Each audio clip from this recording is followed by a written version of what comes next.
C'est toi qui guéris, c'est toi qui restaure, oh toi, l'Esprit de Dieu. Nous avons besoin de toi. C'est toi qui sonde les cœurs, oh toi qui sonde les reins. C'est toi le paradis. Oh, nous avons besoin de toi. Ayons les yeux fixés dans la patrie céleste. Jésus vêtu de gloire, oh, rayonnant de majesté. Laisse son esprit parmi nous. Moi je crois en sa parole. Il a dit je monte vers le Père. Je ne vous laisse pas orphelin. Car mon esprit est parmi vous. L'Esprit de Dieu, il est parmi nous. Il est parmi nous, il est parmi nous, oh, il est parmi nous, le Saint-Esprit, il est parmi nous, il est parmi nous, oh, il est parmi nous, il est parmi nous. Il est parmi nous, l'Esprit de Dieu. Et comme au jour de la Pentecôte,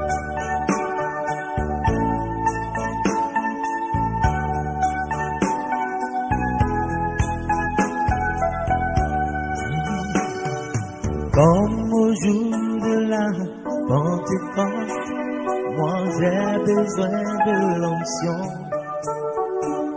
Oui, comme au jour de la Pentecôte, j'ai besoin de l'onction.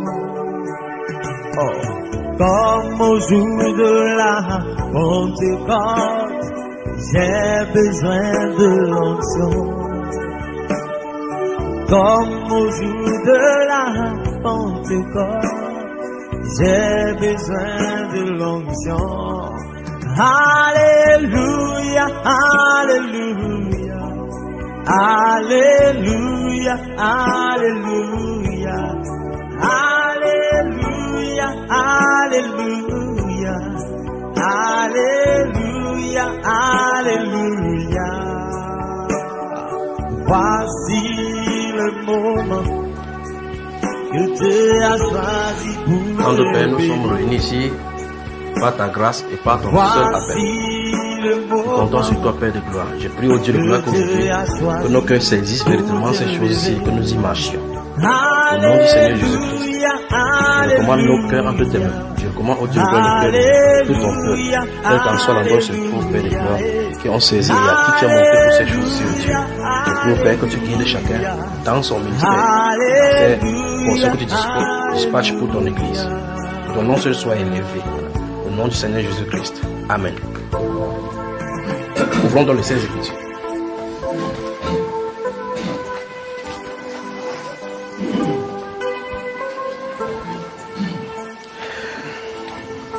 Prenez la Bible et prenez votre...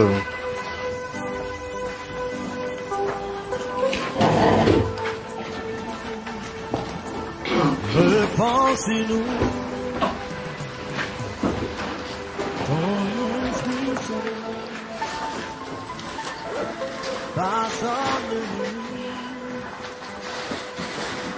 Soyons concentrés, d'accord?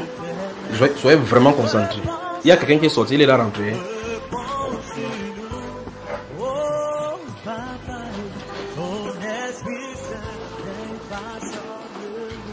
Tu veux enregistrer, toi? J'espère que vous avez mis en mode avion. Mais, vérifiez, c'est comme si tu n'as plus de batterie. Oui, cette batterie là, c'est chargé là. Et tu me donnes comment ça va, ça ne sert à rien. Ok, écoutez. Je vous raconte une histoire de d'abord. Suivez très attentivement mon histoire.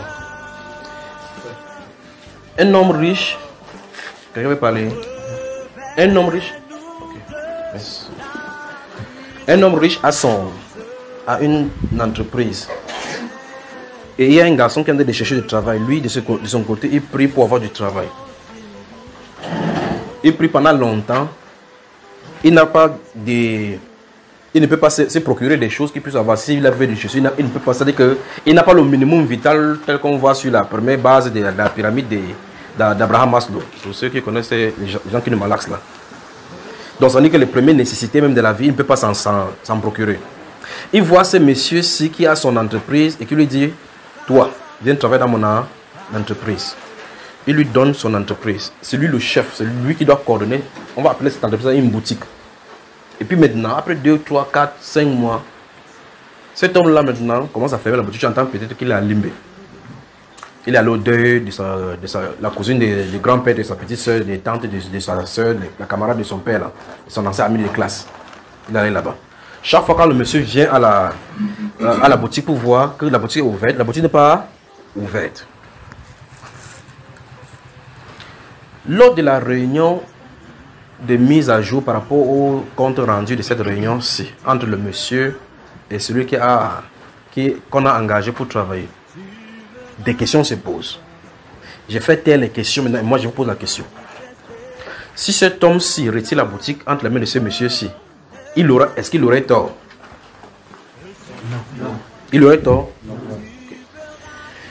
Si ce garçon-ci est conscient, est-ce qu'il ferait ce qu'il est en train de faire? Non. Puisque quand il n'avait pas encore quoi que ce soit pour travailler, il ne pouvait pas faire ses déplacements. Mais dans ces déplacements, qu'est-ce qu'il est en train de faire avec l'entreprise de ce monsieur-ci? La négligence. La négligence. La négligence. Oui, la négligence. Ça veut dire qu'il ne prend pas au sérieux les choses de ce monsieur-ci. Oh, ce monsieur-ci a ses intérêts là-dedans. Ça veut dire, ce monsieur-ci a ses intérêts. Ce sont ses intérêts. Il a investi ces choses dedans. Vous appelez son wealth, son argent dedans. Celui-ci aussi a son propre intérêt. Parce que de l'intérêt de ce monsieur-ci, il tire également son intérêt. Qu'est-ce que le monsieur attend de lui? Tout simplement qu'il soit sérieux. N'est-ce pas? Ceci va me conduire à ce que nous allons voir maintenant au fur et à mesure. Il va donner, si les questions, on va aller dans les scènes écritures, on va lire certaines choses. Vous allez voir un principe avec Dieu depuis la Genèse jusqu'à l'Apocalypse. Ça c'est un. On va voir ce principe-ci développé. Mais avant cela, il va d'abord dire un bref sujet sur le réveil et ses caractéristiques. De façon superficielle, d'accord? Lorsqu'on parle de réveil, si vous regardez votre Bible, vous jetez coup d'œil, vous allez voir que le réveil n'arrive pas quand les gens sont... comment il veut dire cela? Statique comme ça, là, comme ça. Il y a la part de l'église. Il y a la part, je vais mettre un peu plus de Dieu, parce que le réveil n'a pas seulement été dans le Nouveau Testament. D'accord? Le réveil a été toujours même dans l'Ancien Testament, il y a toujours eu des réveils. Il y aura toujours des réveils, même en Israël, il y aura le réveil. Je veux que vous voyez clairement qu'il y a l'action de l'homme. Paul l'apôtre dit dans le livre de 1 Corinthiens, chapitre 3, verset 9, il dit que nous sommes ouvriers avec Dieu, vous êtes le champ de Dieu. Ils sont ouvriers avec Dieu. Dieu ne travaille pas seul, nous ne travaillons pas seuls. On travaille en collaboration. Quand le Seigneur dit dans Luc chapitre 10, verset 2, que priez donc le maître de la moisson d'envoyer les ouvriers à sa moisson. La moisson c'est pour qui? Il demande à qui de prier. Si c'est ta maison, tu es oublié, tu construis comme tu veux, non? Mais il demande que prier pour que j'envoie. Vous voyez le problème, n'est-ce pas? Donc il veut notre apport, que vous priez pour que j'envoie des ouvriers. Donc ça veut dire que si vous ne priez pas, il n'envoie pas les... Par conséquent, dans le champ de moisson, qu'est-ce qui se trouve? La moisson se trouve là-bas. Mais la moisson, l'espace ne peut pas être vide. L'ennemi occupe le terrain. Les faux ministres de justice vont s'implanter. Donc c'est de la responsabilité de l'Église de susciter des gens. De prier pour que Dieu suscite les gens. Donc je suis en train d'aller au niveau du réveil. Vous voyez que pour que le réveil puisse se produire, que vous le vouliez ou pas, il y a toujours des agents qui ont bousculé le ciel pour que le réveil puisse s'avancer. La première chose à faire comme caractéristique pour le réveil, c'est qu'il faut qu'il y ait une promesse du réveil. S'il y a la promesse du réveil, de l'autre côté, on peut se baser sur cette promesse-là. Pour bombarder. Je me plains de tous des chrétiens de cette moment-ci. Principalement, ceux qui enseignent que quand on croit au Seigneur Jésus-Christ, on a déjà le Saint-Esprit. Je vous ai toujours dit ça, que ça c'est le mensonge. Il va falloir que vous ayez le témoignage que vous l'avez. On ne doit pas vous informer que vous avez alors que vous n'avez pas. Vous devez savoir, c'est une expérience que vous ne pouvez pas oublier. Vous me suivez, n'est-ce pas? Quand Pierre, dans le livre des Actes des Apôtres, chapitre 10, est chez Corneille, la Bible dit qu'il a constaté que le Saint-Esprit, quand il a dit de raconter l'histoire dans Actes des Apôtres, chapitre 11, il a dit que lorsque je me suis mis à parler, le Saint-Esprit est descendu sur eux comme sur nous au comment. Donc il était conscient qu'eux ils ont reçu. On ne les a pas informés. En tout cas, les 120 personnes à peu près qui étaient là-bas, on n'a pas dit à quelqu'un est-ce que tu as reçu. Chacun savait qu'il avait reçu. Mais aujourd'hui, on essaie de convaincre les gens que quand tu crois reçu, il faut que tu saches.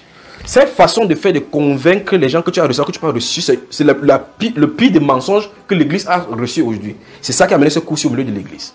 Donc je me tue depuis des années à montrer clairement que vous devez avoir une expérience avec le Seigneur. C'est pour ça que je t'en ai dit comme ça là. Vous me suivez, n'est-ce pas? Je vous avais dit qu'en 2009, il m'avait fait quitter ce pays. Je ne savais pas pourquoi il me faisait quitter le pays. Il m'a fait aller au Nigeria. Et au Nigeria, c'est là il m'a dit. C'est au Nigeria qu'il y avait ceux qui devaient avoir le réveil ici. C'est pour ça que quand je suis rentré, il commençait à prophétiser. Quand il a fini de me montrer les choses qui s'est passées là-bas, il a dit, je t'ai fait venir ici au pays parce que la couverture qui est dans son pays, c'était grave, ici au pays. Il dit, afin que ce qui va commencer, ce qu'il m'a dit, il va raconter même une histoire par rapport à la chute du président actuel. Il dit, parce que ce qui va commencer dans ton pays, que vous fassiez attention, regardez bien ce que le Saint-Esprit dit, que vous fassiez attention de ne pas faire ce qui s'est fait ici. Or, vous remarquez très bien que s'il n'y a pas de direction, les gens vont copier sur les églises des États-Unis, le modèle des États-Unis, ou bien encore le modèle du Nigeria. On a des répliqués croyant que c'est ça. On ne sait pas ce qui s'est passé avec cela. Pas qu'ils ne sont pas des dieux forcément. Parce que si vous regardez une plante de maïs, la feuille n'est pas le maïs, mais ça participe au maïs. Le fruit, c'est le maïs, en fin de compte.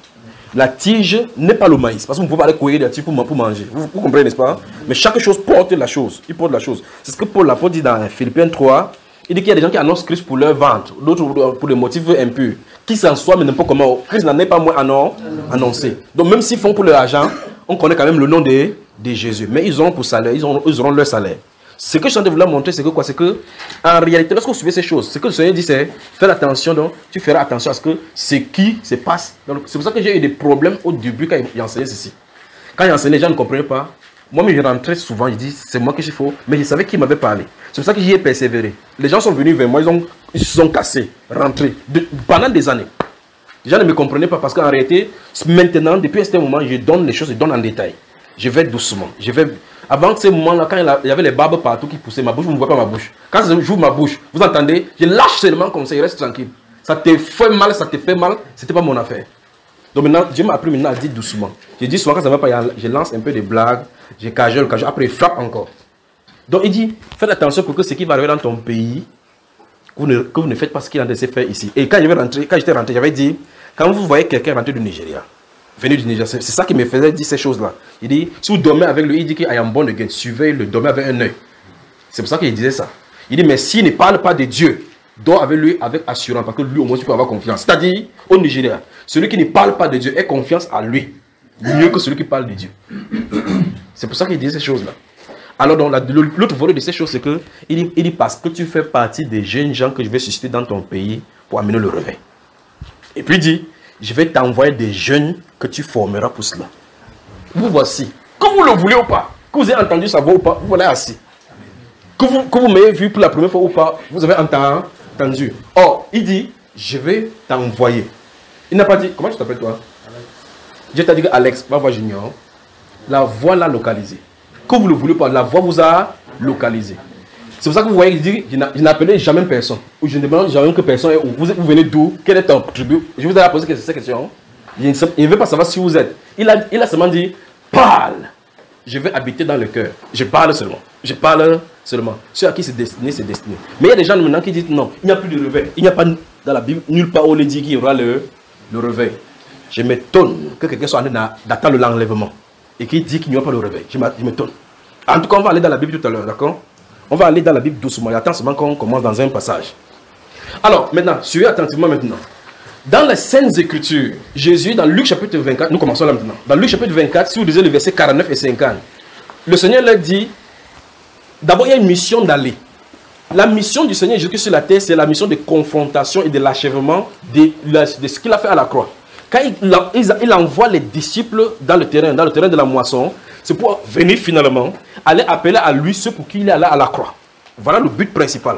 Donc, il a achevé ce qu'il fallait faire lui, le maître devait faire. Maintenant, les ouvriers devaient aller. Souvenez-vous de la parabole des noces. Vous voyez cela, n'est-ce pas, la parabole des noces. Il envoie ses serviteurs pour aller dire, venez, les noces sont prêtes. On dit ceux qui étaient invités à la noce. On va y revenir maintenant. Alors, donc, quand le Seigneur amène ses enfants à lui, ou bien encore ses serviteurs, s'il y avait vu, vous me faites comme ça, d'accord, je vais vous le comme ça. Il dit, allez. Quand il dit aller dans le champ de moisson, Christ est conscient qu'on part comme ça dans la bataille avec le monde des ténèbres. Il est conscient de cela. Si vous lisez l'appel de Paul l'apôtre, il dit que je te suis apparu. Il dit qu'il t'est fait sortir du milieu de ce peuple vers qui je t'envoie. Écoutez bien ce qu'il dit. Il dit afin que tu leur ouvres les yeux. Il dit comme ça aux gens qui ont les yeux. Il ne parle pas des aveugles qui sont malades. Non. Il dit afin qu'ils quittent la puissance de quoi? Des ténèbres pour Allah. Il dit ça à l'apôtre Paul alors que la croix est accomplie. Donc quand vous entendez les pasteurs prêcher, je dis non, Christ a quoi, tout est accompli. Faites attention. Il a fait ce qu'il fallait faire pour le péché, pour donner maintenant action, pour donner maintenant le quitus maintenant au boulevard du ciel d'agir sur la terre, pour que toute autorité se manifeste à partir du ciel. Christ a réglé à la croix. Maintenant, dans l'implémentation, c'est-à-dire la mise en phase, ou bien la mise en place des résultats de la croix, tout se passe d'après un chronogramme de Dieu qu'il a lui-même tracé. On se pose la question, pourquoi Christ a la croix? Vous lisez dans Colossiens chapitre 1 et chapitre 2, on dit qu'il a dépouillé les dénominations. Il a quoi? Dépouillé. On n'a pas dit qu'il va dépouiller. On dit qu'il a dépouillé les dominations et les autorités. Et les a publiquement livrés en un spectacle. Subitement, vous allez dans les Saintes Écritures, on dit que nous savons que le monde actuel est sous la puissance du malheur. Ça commence à poser problème. Nous savons que nous sommes des dieux et le monde entier est sous la puissance du malheur. Vous allez dans Apocalypse chapitre 11, verset 15. Vous remarquez qu'il est écrit que quand le dernier ange sonnera de la trompette, le royaume du monde va être remis à Christ. Donc ça veut dire tant qu'il n'a pas encore sonné, le monde est à qui? Entre-temps, qu'est-ce que Christ le Seigneur a fait à la croix? Vous voyez là, n'est-ce pas? Donc en attendant ce moment de remise du royaume au Christ, on a un travail à faire sur la terre. C'est pour ça qu'il a dit, voici je vous envoie comme des brebis au milieu des loups. Donc faites attention, prenez attention. Alors maintenant, ce qui sont dit maintenant, c'est que donc, Christ a accompli la plus grande œuvre de l'univers. De tout le temps, de toute la planification du Seigneur.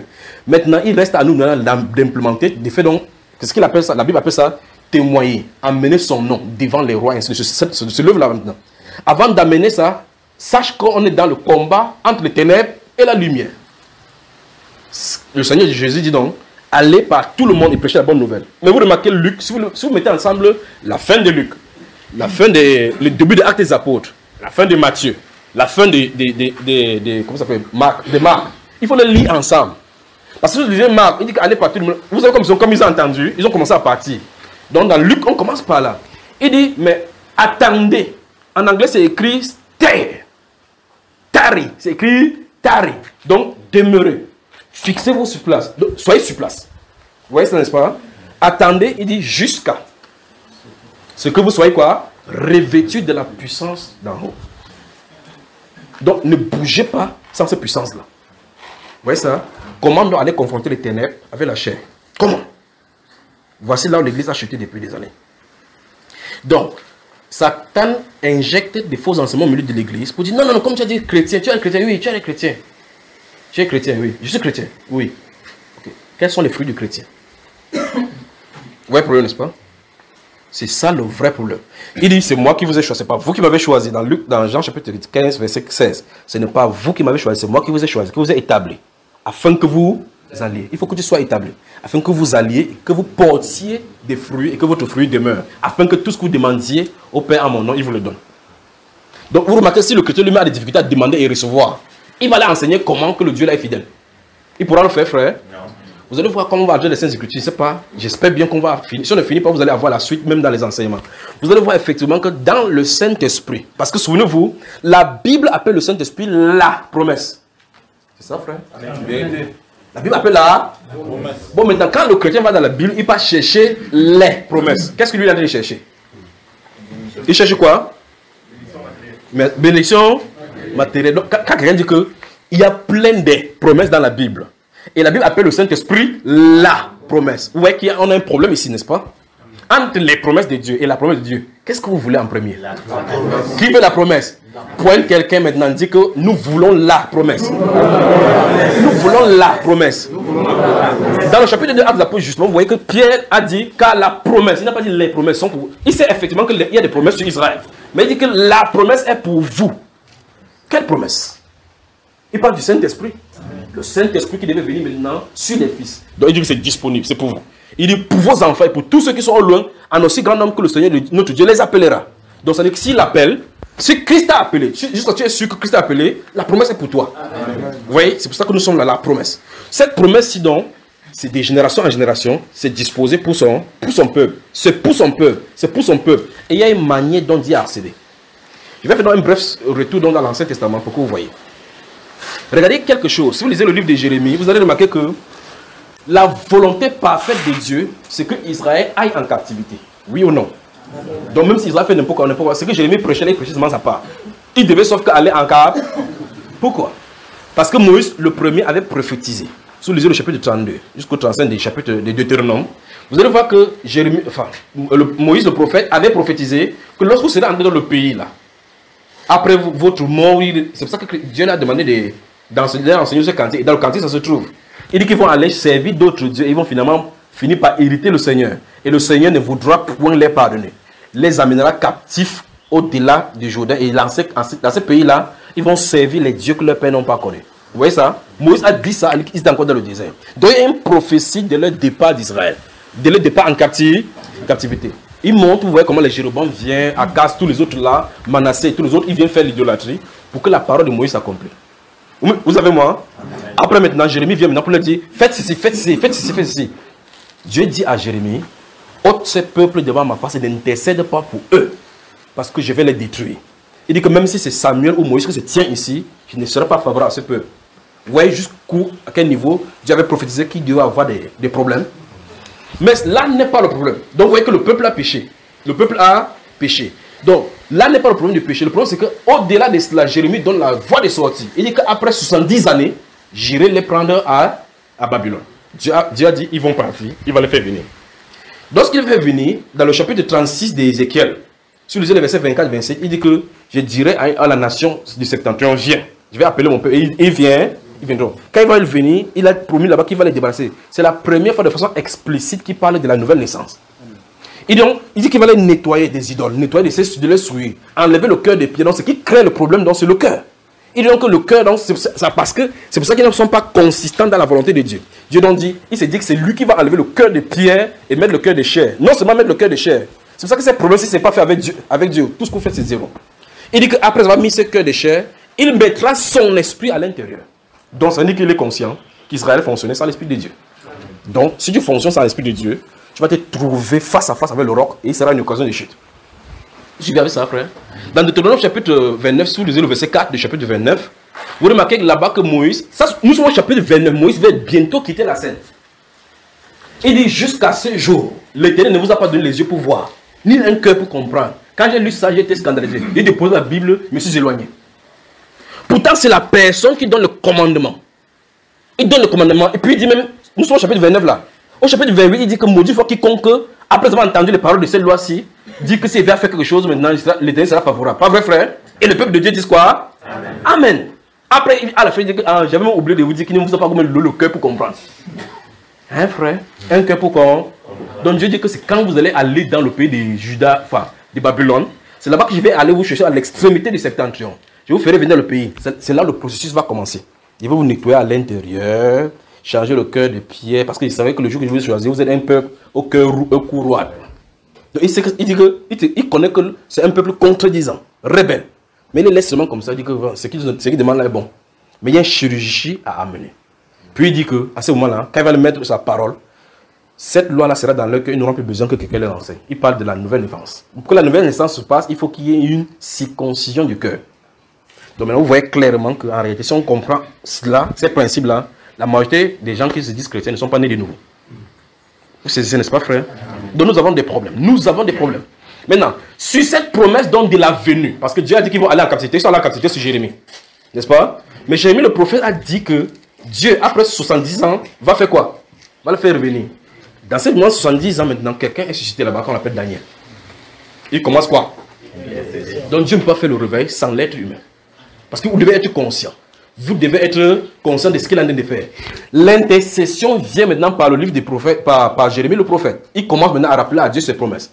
Nous sommes à la 68e année de leur captivité. Pendant presque 2 ans. Daniel le prophète va prier. Merci frère. Daniel le prophète va prier afin que Dieu vienne dans sa promesse. Vous posez la question. Ok, c'est l'œuvre de Dieu. C'est pour ça que je suis allé dans cette base ici. C'est l'œuvre de Dieu. S'il veut faire l'église, alors s'il veut faire l'église, il va faire. Ça ne marche pas comme ça. Il y a notre participation. Donc vous voyez que quand Dieu disait qu'il va faire venir à 70 ans, il n'y a pas le nom de Daniel là-bas. Il n'a pas dit que telle personne va intercéder. Mais le principe de Dieu fonctionne. On va voir tout ça dans les Saintes Écritures. Vous voyez que Daniel de ce côté va être suscité pour pouvoir faire que les Juifs sortent de Babylone.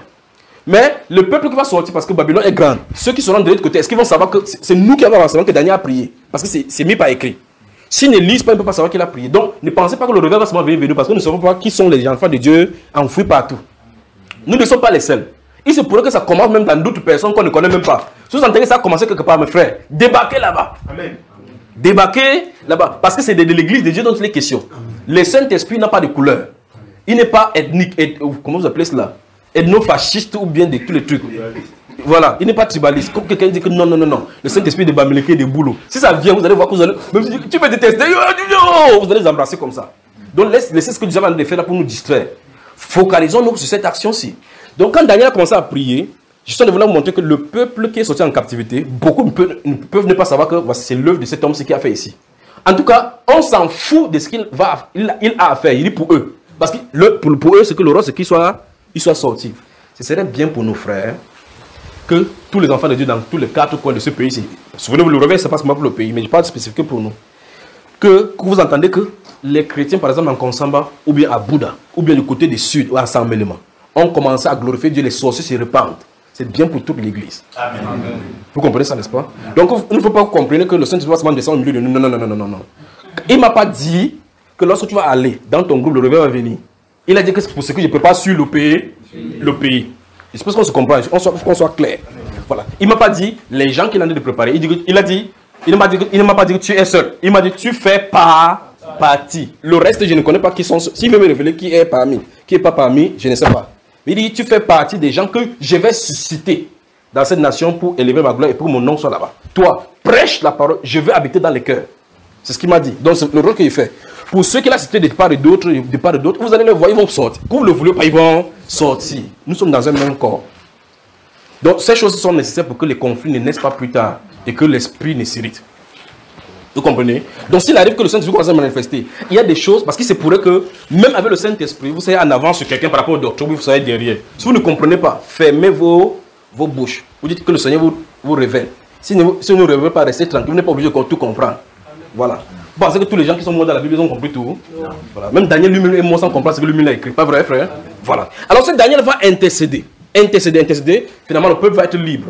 Daniel n'a pas été glorifié par le peuple quand il dit tu nous as fait sortir d'ici. C'était un instrument entre les mains de Dieu pour produire ce réveil. Regardons en parallèle maintenant. Le monsieur appelé Esdras et Néhémie. Vous allez voir le réveil, non? C'est les grands réveils de l'histoire de l'Est que c'est de pointer comme ça. Jérusalem, ils seront en captivité. C'est la même captivité dont ils sont passés d'autres personnes qui seront en Assyrie. Il y a eu plusieurs captivités. Il y a la captivité à Babylone, la captivité en Assyrie. D'accord? Celui-ci sera à Suse, auprès du roi premier, Antazézès premier. Je ne sais pas si tout le monde, comme c'est nombreux. Là-bas derrière, vous m'entendez bien? Voilà. Le roi Antazézès premier, il sera échancé auprès du roi Antazézès premier. Si vous lisez Néhémie au chapitre 1. La Bible déclare que parmi les réchappés de Juda, quand ils sont venus vers lui, il a demandé, il a écouté très attentivement ceci, quand Dieu veut faire ces choses sur la terre. Souvenez-vous que Jérusalem est détruit. Le temple est détruit, les murailles, parce que Jérusalem, les villes étaient toujours construites comme ça, avec des hautes murailles pour protection. Donc quand l'ennemi était venu, on avait cassé. Ça veut dire que même si vous êtes à l'intérieur, vous n'êtes pas en sécurité. Parce qu'à tout temps la nuit. Parce qu'on faisait on fait des barrières des maisons là. On faisait les barrières et on laissait les différentes portes dans la ville. D'accord? Et qu'il y avait des gardes là, sachant que si tu veux entrer dans la ville, tu es obligé de passer par ces portes. Or, quand les murs sont cassés, ça veut dire que vous êtes vulnérable. On va voir tous là avec les murs cassés. Maintenant, celui-là, il est en train de mettre celui qui met le vin, un échanson. Donc celui qui met le vin quand le roi veut boire. C'est celui qui met le vin dans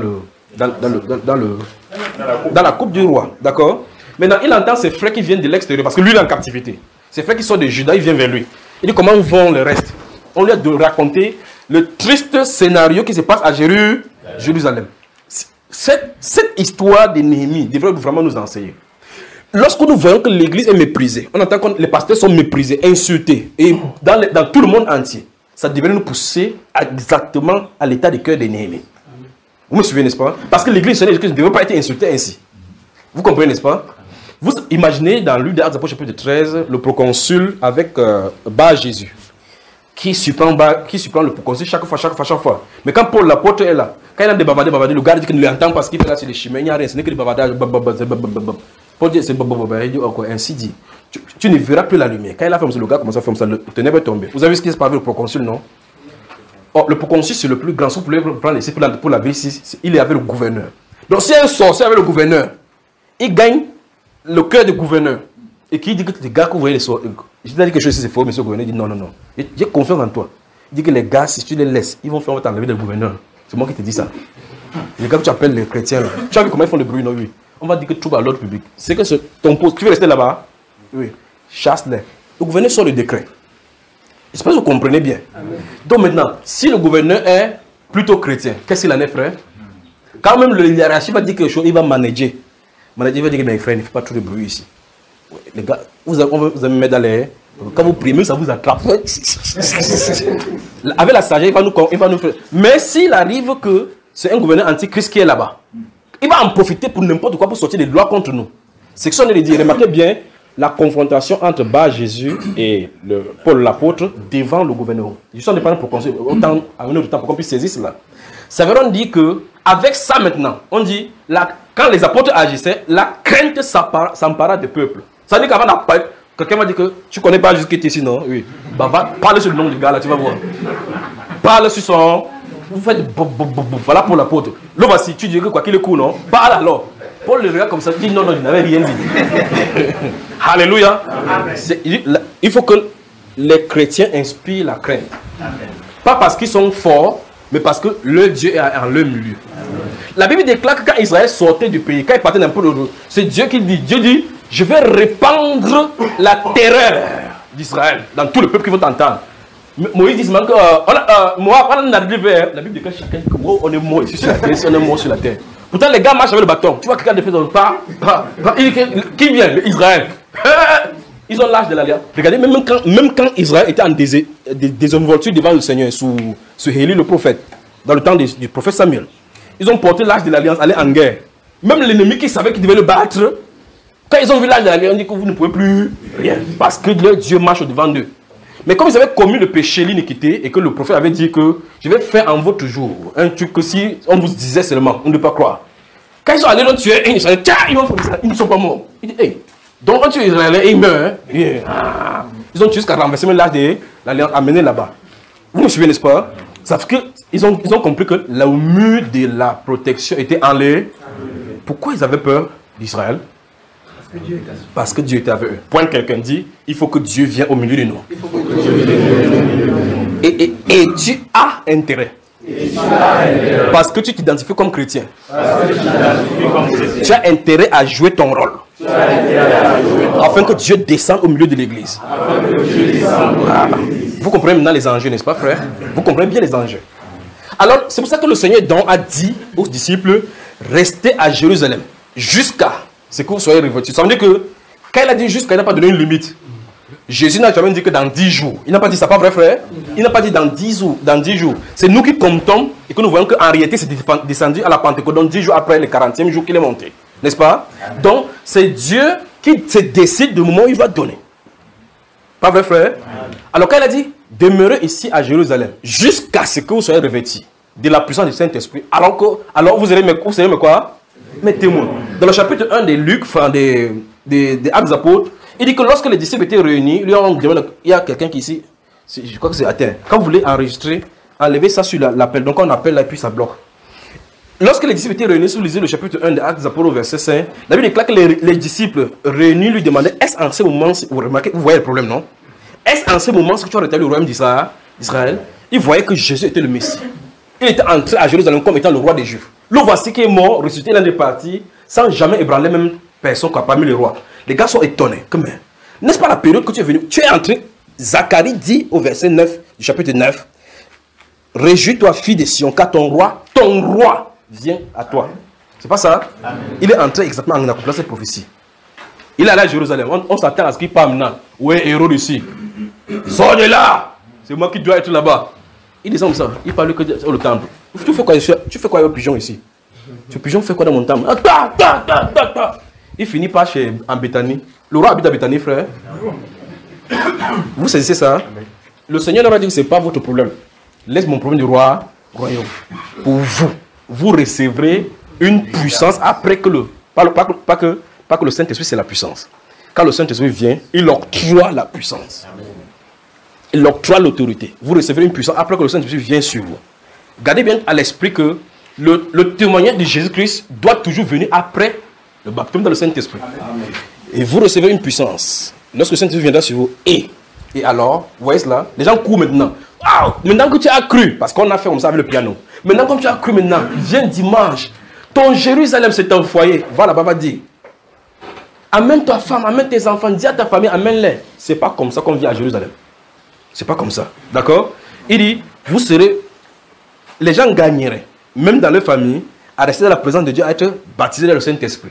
Parce qu'avec ça, il te donnera la direction pour ta famille, pour ton village. Mais tu quittes, tu pars au village, tu dis, il y a une tronc d'arbre qui fait le problème dans le village. Frère, gênant, vous gênez 3 jours. Avant d'arriver là-bas, tu dis que non. Dieu m'a révélé que ce n'est pas encore le moment. Parce que tu sais ce qui t'attend là-bas. Les sorciers vont te chicoter, tu vas partir, tu vas voir. Or, maintenant, vous voyez très bien que tout le moment dans les Saintes Écritures, le Saint-Esprit conduit les gens. Quand il te conduit, ça ne veut pas dire qu'il y a l'obstacle. Il te conduit justement là où il y a l'obstacle. Mais cet obstacle, c'est pour le glorifier. Remarquez dans Actes chapitre 13, quand Paul, l'apôtre, est avec les chrétiens, les serviteurs de Dieu qui sont à l'église d'Antioche. La Bible déclare qu'ils étaient là-bas, et le Saint-Esprit dit, mettez à part Saul et Barnabas pour l'œuvre à laquelle je les ai.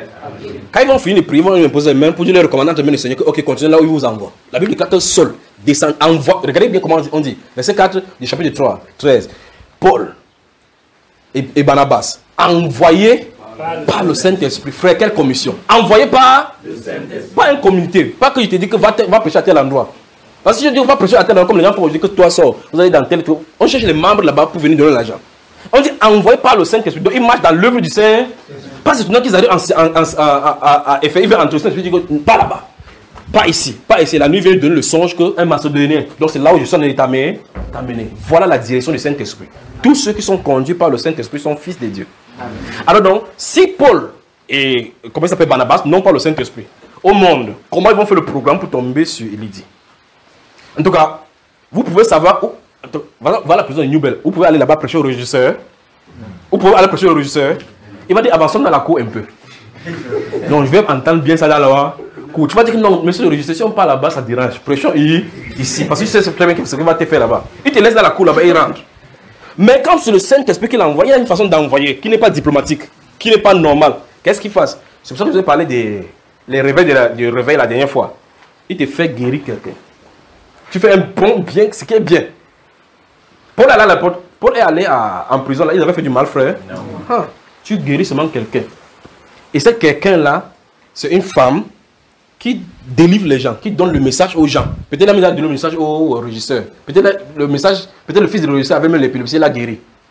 La grande guérisseuse de la ville. Pas ça.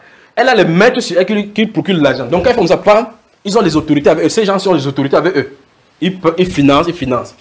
Le gars n'a pas voir seulement le prisonnier. Mais il y a un gars qui est venu. Notre agent ne pourrait peut-être payer les dettes là. C'est quoi? Le gars a chassé le serpent qui était dans le type dans la fille ici. Qui a chassé le serpent là? C'est Paul. Toi viens ici. Ton problème avec le serpent là, c'est quoi? Entre là dedans. C'est là-bas que Dieu l'a envoyé pour le Macédonien.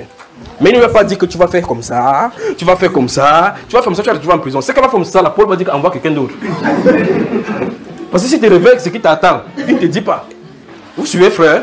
Le Saint-Esprit avertit seulement que les liens et les tribulations t'attendent sans dire quoi. Parce que si tu te montres en tant qu'être humain, tu vas dire Seigneur, ajoute-nous ça. Même Jésus, ça a pris Jésus. Quand il bavardait sur la terre, le Fils de l'homme s'en va comme il vient. La nuit qui arrive là. Il dit, merde, Seigneur, s'il vous dit change lui-même. Donc vous comprenez que l'affaire, ça l'espère.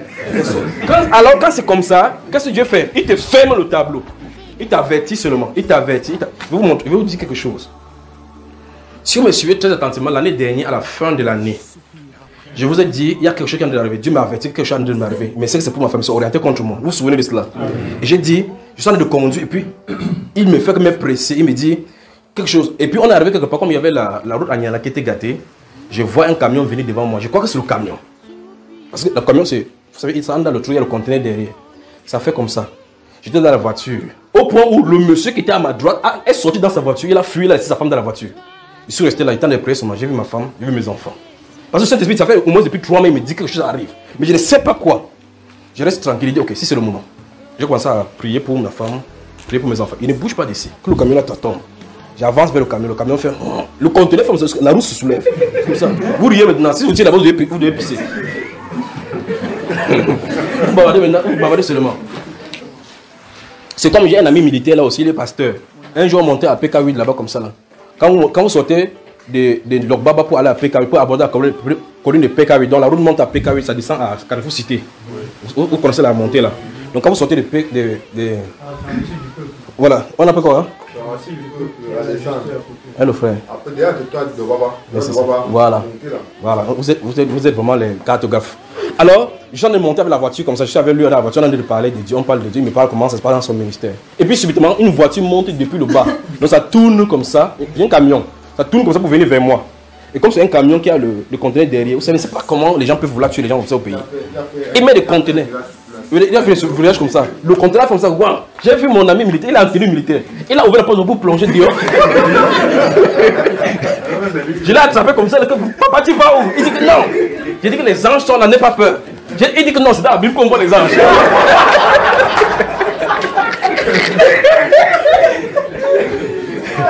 Il a dit que c'est... Je suis en train de parler, il a dit que... Hey, quand on dit... Même ma femme lui a dit la dernière fois, il dit hey. Il dit hey. Même quand il est venu sur le Seigneur, il dit que je suis fou. Je suis seul, c'est moi qui suis seul là-bas. Parce qu'il monte la colline, il n'y a que moi, avec la voiture qui a détourné. Et le conteneur de fait comme ça là. J'ai seulement attrapé, s'il n'attrapait pas, il devait plonger dehors comme ça là, rouler. J'ai dit que viens, tu pars où je suis avec le volant comme ça, le plus volant. Il dit tu pars où? Non, non. Et après il dit que non, il faut que ça, quelque chose arrive, que quelqu'un d'autre au moins pas raconter ce qui est arrivé. Donc j'ai dit que ok, donc ça dit que tu as choisi que c'est moi qui reste. Oui. Donc il parle de mes trucs de là, vous ne savez pas ce que j'ai vu. Vous ne savez pas ce que j'ai vu. Donc l'année dernière, Dieu m'a averti que quelque chose arrive, il ne sait pas ce que c'est.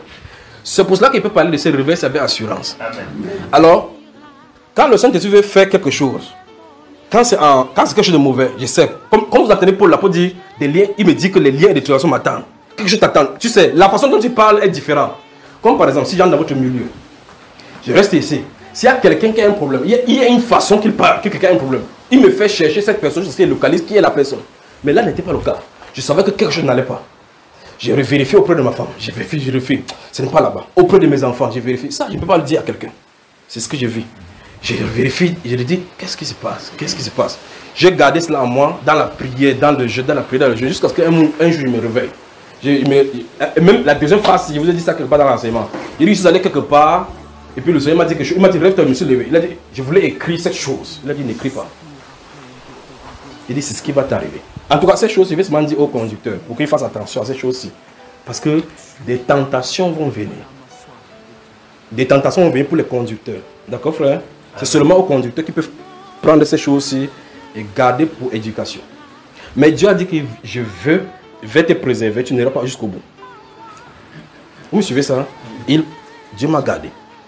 Dieu m'a gardé. Donc, depuis presque 6 mois, il prévient que quelque chose est en train d'arriver.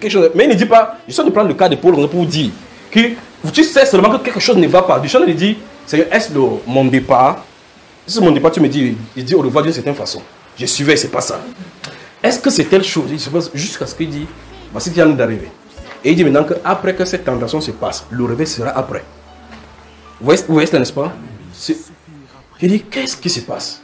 Ça, vous ne pouvez pas dire ça à quelqu'un. Je suis obligé de dire seulement comme ça. Parce que je vous dis, vous allez crier au scandale. Il va, je vais te préserver. Il faut que ça passe. Tu passes par là. Et quand tu passes par là, tu expérimentes encore son pardon et la profondeur de son amour. Donc fais attention. Et ça, il m'a donné ça comme enseignement. Si Dieu ne veut pas te préserver, il ne va pas te préserver. Souvenez-vous de Genèse chapitre 20. Abimelech qui prend Sarah, la femme d'un serviteur. Après Dieu veut lui demander en songe que tu... Prendre la femme de cette femme, de cet homme, il dit, c'est juste qu'il y a même pu dire oui. Dieu dit c'est pour cela que j'étais empêché de pécher contre moi. Ça c'est terrible dans la Bible. Dieu l'a empêché. Dieu n'a pas dit qu'il n'est pas venu dire que Abimelech ne pêche pas. Il le présente seulement par les circonstances. Dieu dit que ça va aller jusqu'à comme ça. Quand j'ai vu ces choses dans la vision, je dis que ok, je vais surveiller. Je dis que je surveille. Je surveille, j'ai peur. Pendant que tu as peur, tu as envie de reculer plutôt vers là où justement le problème se trouve sans s'en rendre compte.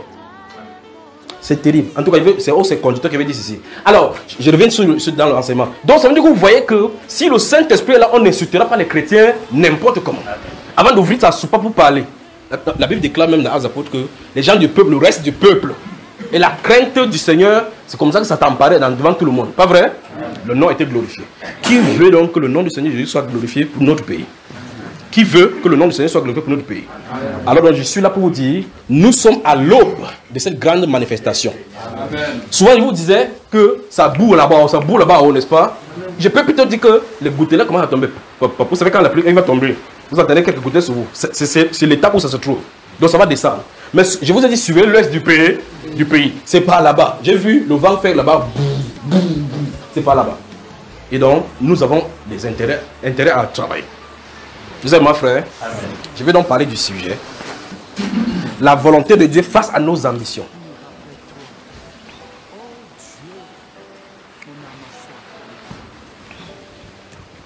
Avec volonté de Dieu, vous pouvez mettre, vous pouvez souligner volonté de Dieu, vous pouvez mettre la maison de Dieu face à notre volonté. Ou bien face à notre ambition. Quand le Seigneur m'avait montré ces choses-là, que je me suis tenu là, j'ai vu après cet événement, j'ai dit, oh Seigneur, qu'est-ce qui est arrivé ici? Et puis je vois subitement ici la gloire. Et puis la puissance de Saint-Esprit va se manifester. Dieu dit qu'il fait ça pour vous montrer que vous dépendez de moi. Vous dépendez de moi. S'il te préserve, tout ce que tu fais. Dans le psaume 127, le verset 1, il dit si l'Éternel a bâti une maison, celui qui l'a bâti en vain. Donc nous allons voir la volonté de Dieu. Comme la volonté de Dieu est vaste, c'est pour ça qu'il dit que vous soulignez en bas, vous mettez la maison de Dieu face à nos ambitions. Et puis maintenant commencer, frère. Ok, j'ai cité le livre de Jérémie chapitre 1 ici. J'ai cité le chapitre 2. J'ai cité le livre de Daniel chapitre 7. En tout cas, je voulais dire, les histoires qu'il racontait, ça découlait de là. J'ai parlé de Jérémie chapitre 25 et les chapitres 13 à 15. J'ai parlé de ça ici du livre de Luc chapitre 24. Maintenant, pour le cas de Néhémie, regardez bien quand il entend venir les gens de Jérusalem qui lui racontent que les murs de Jérusalem sont tombés. Quelle est la réaction de Jérémie? Néhémie. Il est attristé.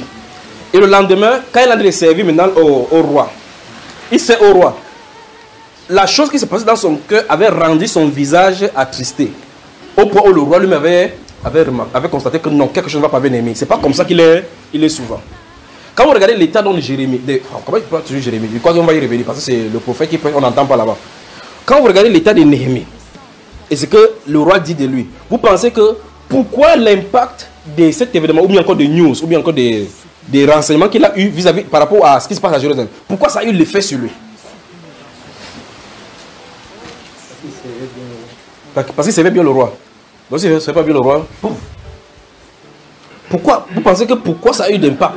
Parce qu'il était chrétien, il avait amour pour son peuple. Dans le Seigneur va le chrétien partout. Donc il a amour pour son peuple, pour sa patrie.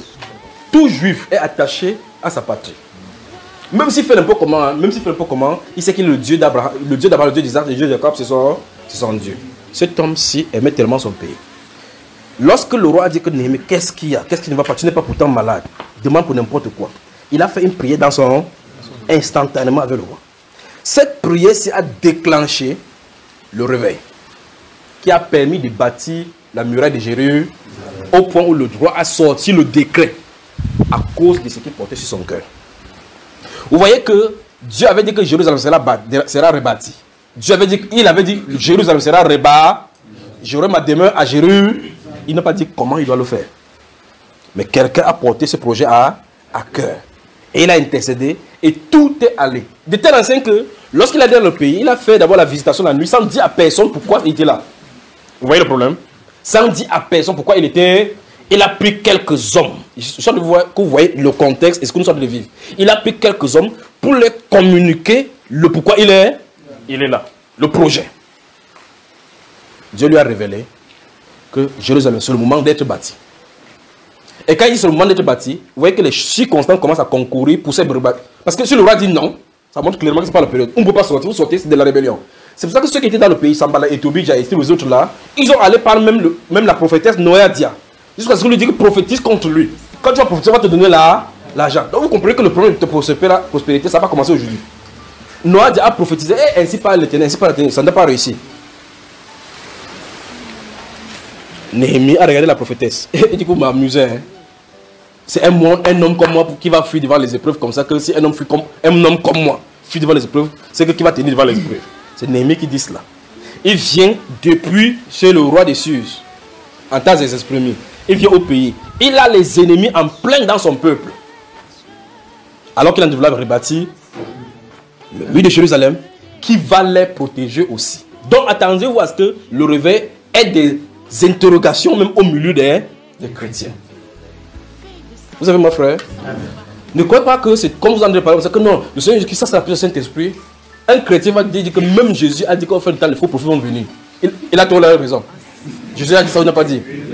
Voilà. Que ça, c'est encore quel groupe ça? Nous sommes les gens, les anciens rebelles qui sont sortis de différentes dénominations. On va vous donner des noms. Quel est leur père spirituel? Tu dis c'est Jésus, tu es bien dit non, ils ne respectent pas la hiérarchie. Donc ce sont eux qui vont créer des problèmes. Le plus grand, ce n'est pas ceux de l'extérieur. Parce que ceux de l'extérieur, quand ça ne va pas, le non-chrétien dit que de toute façon, mon pied était malade, ils ont prié pour moi, j'ai guéri. Je m'en fous, même si c'est un sorcier, c'est son problème, maintenant je marche. C'est le chrétien qui va venir dire des choses contre toi. Est-ce pas ce que vous suivez, frère? Voilà. Donc nous allons parler donc de la maison de Dieu et nos ambitions. J'ai dit que vous écrivez d'abord volonté. Et comme la volonté sera circonstruite concernant sa maison. Alors, prenons le cas de Néhémie dont nous sommes de voir maintenant.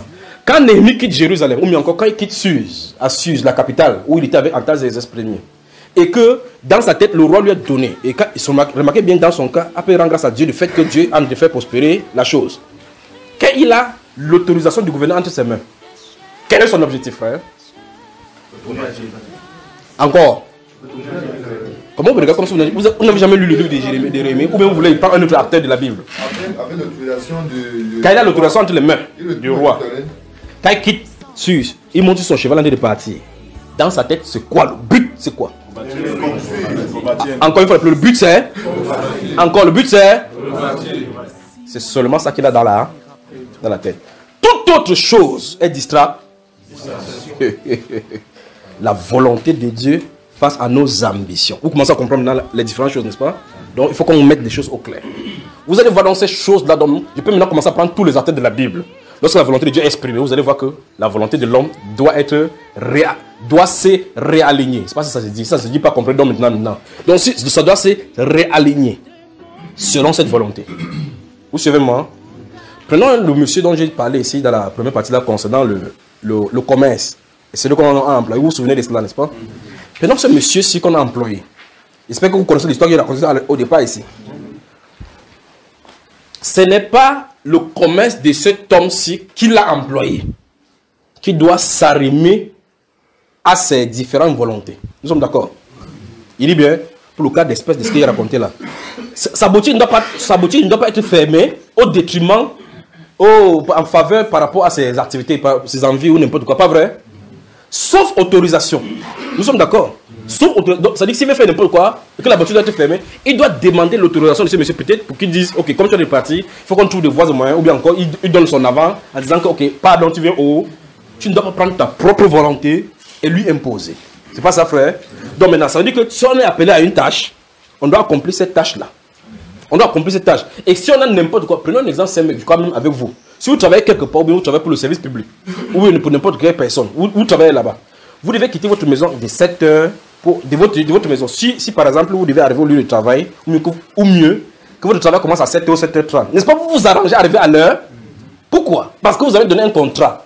Vous vendez votre temps et votre énergie au service de quelqu'un qui vous rémunère selon les moyens que vous avez contractés dans vos contrats, n'est-ce pas? Bon, si le travail commence à 7h30, ton enfant chauffe, il a plu, les roues de la voiture sont percées. Quel est son problème là-dedans? Si ton enfant chauffe, tu as intérêt à venir à 7h, parce qu'on n'a pas dit le travail commence à 7h30, sauf si ton enfant chauffe. Mais si c'est inclus dans le contrat comme ça, c'est que tu peux attendre que tu peux même dire chaque jour que ton enfant chauffe, chaque matin il chauffe. Hein? Vous comprenez, frère? Mais si la clause de contrat veut, pour les gens qui se respectent, si la clause de contrat vient et dit 7h30, en tout cas, chaque personne, où il y a des embouteillages en ville parce que tout le monde veut aller au travail à l'heure.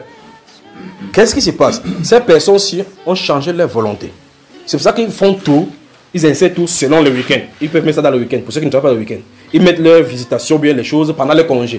Donc vous voyez que c'est eux qui arrivent maintenant leur vie par rapport à leur travail, par rapport au service qu'ils doivent rendre, pour être en règle avec le service. Ça veut dire que tout ce qu'ils font, ils font faire que leur volonté soit soumise à cette seule direction. Pas vrai, frère? C'est la même chose que nous devons faire maintenant pour le réveil. Quel qu'en soit ce que vous en avez fait. En tout cas, une fois de plus, jetez seulement un coup d'œil panoramique dans la Bible. Et vous voyez que chaque personne, sans exception, chaque personne qui a été appelée du Seigneur, ont arrimé leur vie vis-à-vis par rapport à la direction du Seigneur. Quand Abraham était appelé, puisque c'est lui le premier. Quand Abraham était, en tout cas, prenons même le premier, le prophète Adam. Quand il a dit donne le nom des animaux, il a demandé de donner le nom des plantes. Hein? C'est les animaux. Combien d'animaux il y a sur la terre, frère, qui est dans le monde? Prenons-nous un peu. Combien? Vous savez, vous connaissez quoi? On dit que c'est Adam qui a donné le nom de tout. Je sais faire. Alors, c'est lui. Si on te dit seulement appelle le nom, seulement, donne seulement le nom des espèces d'oiseaux, tu vas t'en sortir, frère. Il dit les oiseaux seulement. On dit tous les noms des animaux, c'est Adam qui les a donnés. Donc, nommez les noms. Vous pensez qu'il devait faire comme ça là? Le moustique pensait que moustique. On va dire que non. Poule. C'est pas ça, frère. Ok. C'est fini de donner. Quand il a en train de donner, il n'est pas là pour dire qu'il faut que je bâtisse ma maison ou quoi que ce soit. Son truc, c'est de donner les noms. C'est sa tâche là-bas. Prenons le cas d'Abraham maintenant, pendant que nous sommes là. Dans le chapitre 12, Dieu dit quitte la maison de terre et ton père. Quand Dieu dit quitte la maison de ton père, il a parlé de la séparation. De la séparation. Pour quelqu'un, parce qu'on dit qu'il quitte la maison de son père à 75 ans, c'est ça? Quelqu'un qui a vécu 75 avec son père, tu viens, même Dieu sur lui-même crée des problèmes aux gens. Voici un monsieur qui détruit les familles, pas vrai, frère? C'est pas ça, frère? Qui a dit c'est ça? Hein? Ouais, le frère qui ne veut pas suivre de sa propre réponse. C'est ça, j'ai un choix. Quelqu'un, quand vous avez vécu même dans un endroit, même dans une maison, même pendant 5 ans, vous avez du mal à vous séparer de la maison. Il dit bien dans une maison ou louer quelque part, vous êtes tellement habitué que vous connaissez, vous pouvez aller comme ça au frigo, vous savez comment cela est. Et puis vous voyez très bien que vous devez encore quitter la maison. Il dit après 5 ans, ça vous dérange pas, vrai? Hein? Lui, il a fait combien? 75 ans. Gardez-vous à l'esprit. Donc pour les gens de notre époque, c'est la fin de la vie. On est arrière-grand-père là. Bon, même si on est au pouvoir, on est quand même arrière-grand. Suivez mon regard. Ok. Donc ça veut dire que si à 75 ans, il dit quitte la maison de ton père, il parle de la séparation. Il ne s'en prie pas. Abraham dit que et mon père, j'ai fait comment? Il a posé sa question, frère. Quand le Très-Haut a parlé, pointe quelqu'un. Dit on exécute. On exécute. Voilà. Vous avez suivi, n'est-ce pas? Quand il a parlé, on exécute. Il n'a pas dit, remarquez bien quand il était sur la terre, quand il marchait sur la terre. Il dit que Pierre, m'aimes-tu? Paie mes brebis. Qu'est-ce qu'il a dit de faire? Il a dit de réitérer. Gardez-vous à l'esprit, ce qui a ils sont de citer gens là maintenant. Il dit ils sont de citer des gens. Quand les gars sont, quand il y a eu mort et tout, la résurrection, les gars sont restés comme ça qui ouais! Gardez-vous à l'esprit le thème que nous sommes de voir. La volonté de Dieu, ou bien encore la maison de Dieu, face à notre ambition. Pierre était quoi, frère? Quand il a choisi, dans Luc chapitre 7, il lui a dit quoi? Il a dit tu seras péché d'homme ou bien? Il a dit qu'est-ce qu'il a dit? Allons-y encore. J'aime ça. J'aime ça. Il a dit désormais tu seras péché d'homme. Désormais, ça veut dire quoi? C'est-à-dire quoi? Quelle est l'implication pour son travail? Ça veut dire clairement que Jésus a été clair dès le départ. Quand Christ est ressuscité, il est parti. Il les embrouillait partout. Un temps, il faisait cache-cache entre eux là. Le gars est resté tranquille. Vous dites que Christ est parti où? Il a dit quoi? Pierre a dit quoi? Elle a encore péché. Vous avez vu ça, frère? Point quelqu'un. Il dit que quand le Très-Haut parle, on exécute. Le gars est encore entraîné à pêcher. Il a entraîné le capitaine. A entraîné tout le monde. Lève-la dans l'eau. Dans l'eau. Tu as attrapé. Jusque-là, Jésus est venu réitérer la chose. C'est pour cela que Jésus lui parle plusieurs fois pour le faire entendre que le but, c'est de perdre les brebis. Vous me suivez, frère? Parce qu'il a quitté le sentier. Depuis ce moment que Jésus, notre Seigneur, a parlé à Pierre, vous avez encore vu dans la pêche, frère, qu'est-ce que Jésus veut nous faire comprendre? Il veut nous faire comprendre que sa mission doit être primordiale. Sa mission doit être primordiale. Seigneur Jésus, ils sont dans l'ordre de chercher le poisson. C'est ce qui est amusant. À la berge se trouve quelqu'un qui n'a pas pêché, mais qui a le poisson. Pointe quelqu'un. Dis ce que tu cherches dans la vie. Jésus a déjà sa braisée. Avec le manyanga. Et le rayon de miel. Voilà. Vous avez entendu un jour que Jésus a lancé le filet dans l'eau, qu'il allait déjà sur les eaux. On dit que c'est eux qui étaient dans l'eau. Ils cherchaient quoi dans l'eau, frère? À la berge se trouvait quoi? Non pas seulement poisson. Poisson avec le miel. Avec le bobolon. Parce que les gars avaient faim, ils ont dit que non. Qu'est-ce que tu as appris dans la nature là? Il y a des versets bibliques. Tu mangeras à la suite de ton. Pointe quelqu'un encore. Dis quand Dieu parle. On exécute. Ça, dit arrête de le combattre. Avec ses propres versets. Voilà. On va travailler sur de vous d'amener doucement pour qu'on comprenne bien ces choses. Mais avec tout le tableau qu'il a pointé, vous pouvez comprendre clairement ce qu'il veut dire aujourd'hui. Donc quand le Seigneur a dit, dans Matthieu chapitre 16, écoutez bien là, dans Matthieu chapitre 16, il se tient là. Il dit, tu es Pierre. Après avoir dit cela, il dit, tu es Pierre, si Pierre, je bâtirai mon église. La première révélation à qui il a parlé à cette personne. Le but ultime pour lequel je suis là, c'est pour que l'église soit bâtie. C'est quoi l'église, frère? La maison de Dieu. C'est-à-dire, notez Hébreux chapitre 3, verset 6. Donc, notez le verset 1 à 6. C'est le verset 6 qui nous intéresse. Donc, le but ultime pour lequel le Seigneur Jésus est venu, c'est de bâtir sa maison. De bâtir la maison. De bâtir sa maison. Voilà le but. Voilà pourquoi il est là. Donc, il venait de révéler au chapitre 16 de Matthieu. Il vient dit Hébreux chapitre 3, verset 1 à 6. C'est le verset 6 qui nous intéresse. On va citer ça tout à l'heure, plaise au Seigneur. Donc, le but pour lequel il était là, parce qu'il a commencé à dire, dans la conversation qui est là, vous voyez, je parle de l'histoire biblique, très souvent, il cite les versets. Souvent, j'anime en faisant la conversation avec le langage séculier, pour qu'on puisse saisir un peu ce qui se passe là-bas. Dans le langage, là, il se tient là-bas, il a rendu l'air interrogé sur ce qu'on dit de lui dehors, pas vrai? Les gens disent que quoi? Que tu es dans quelle secte? L'autre dit que tu es dans la secte de Jérémie. L'autre dit que tu es vivre heureux, mourir jeune. L'autre dit que tu as vu quelqu'un qui fait comme ça, c'est avec des mots. Pas vrai. On a dit toutes sortes de choses de lui.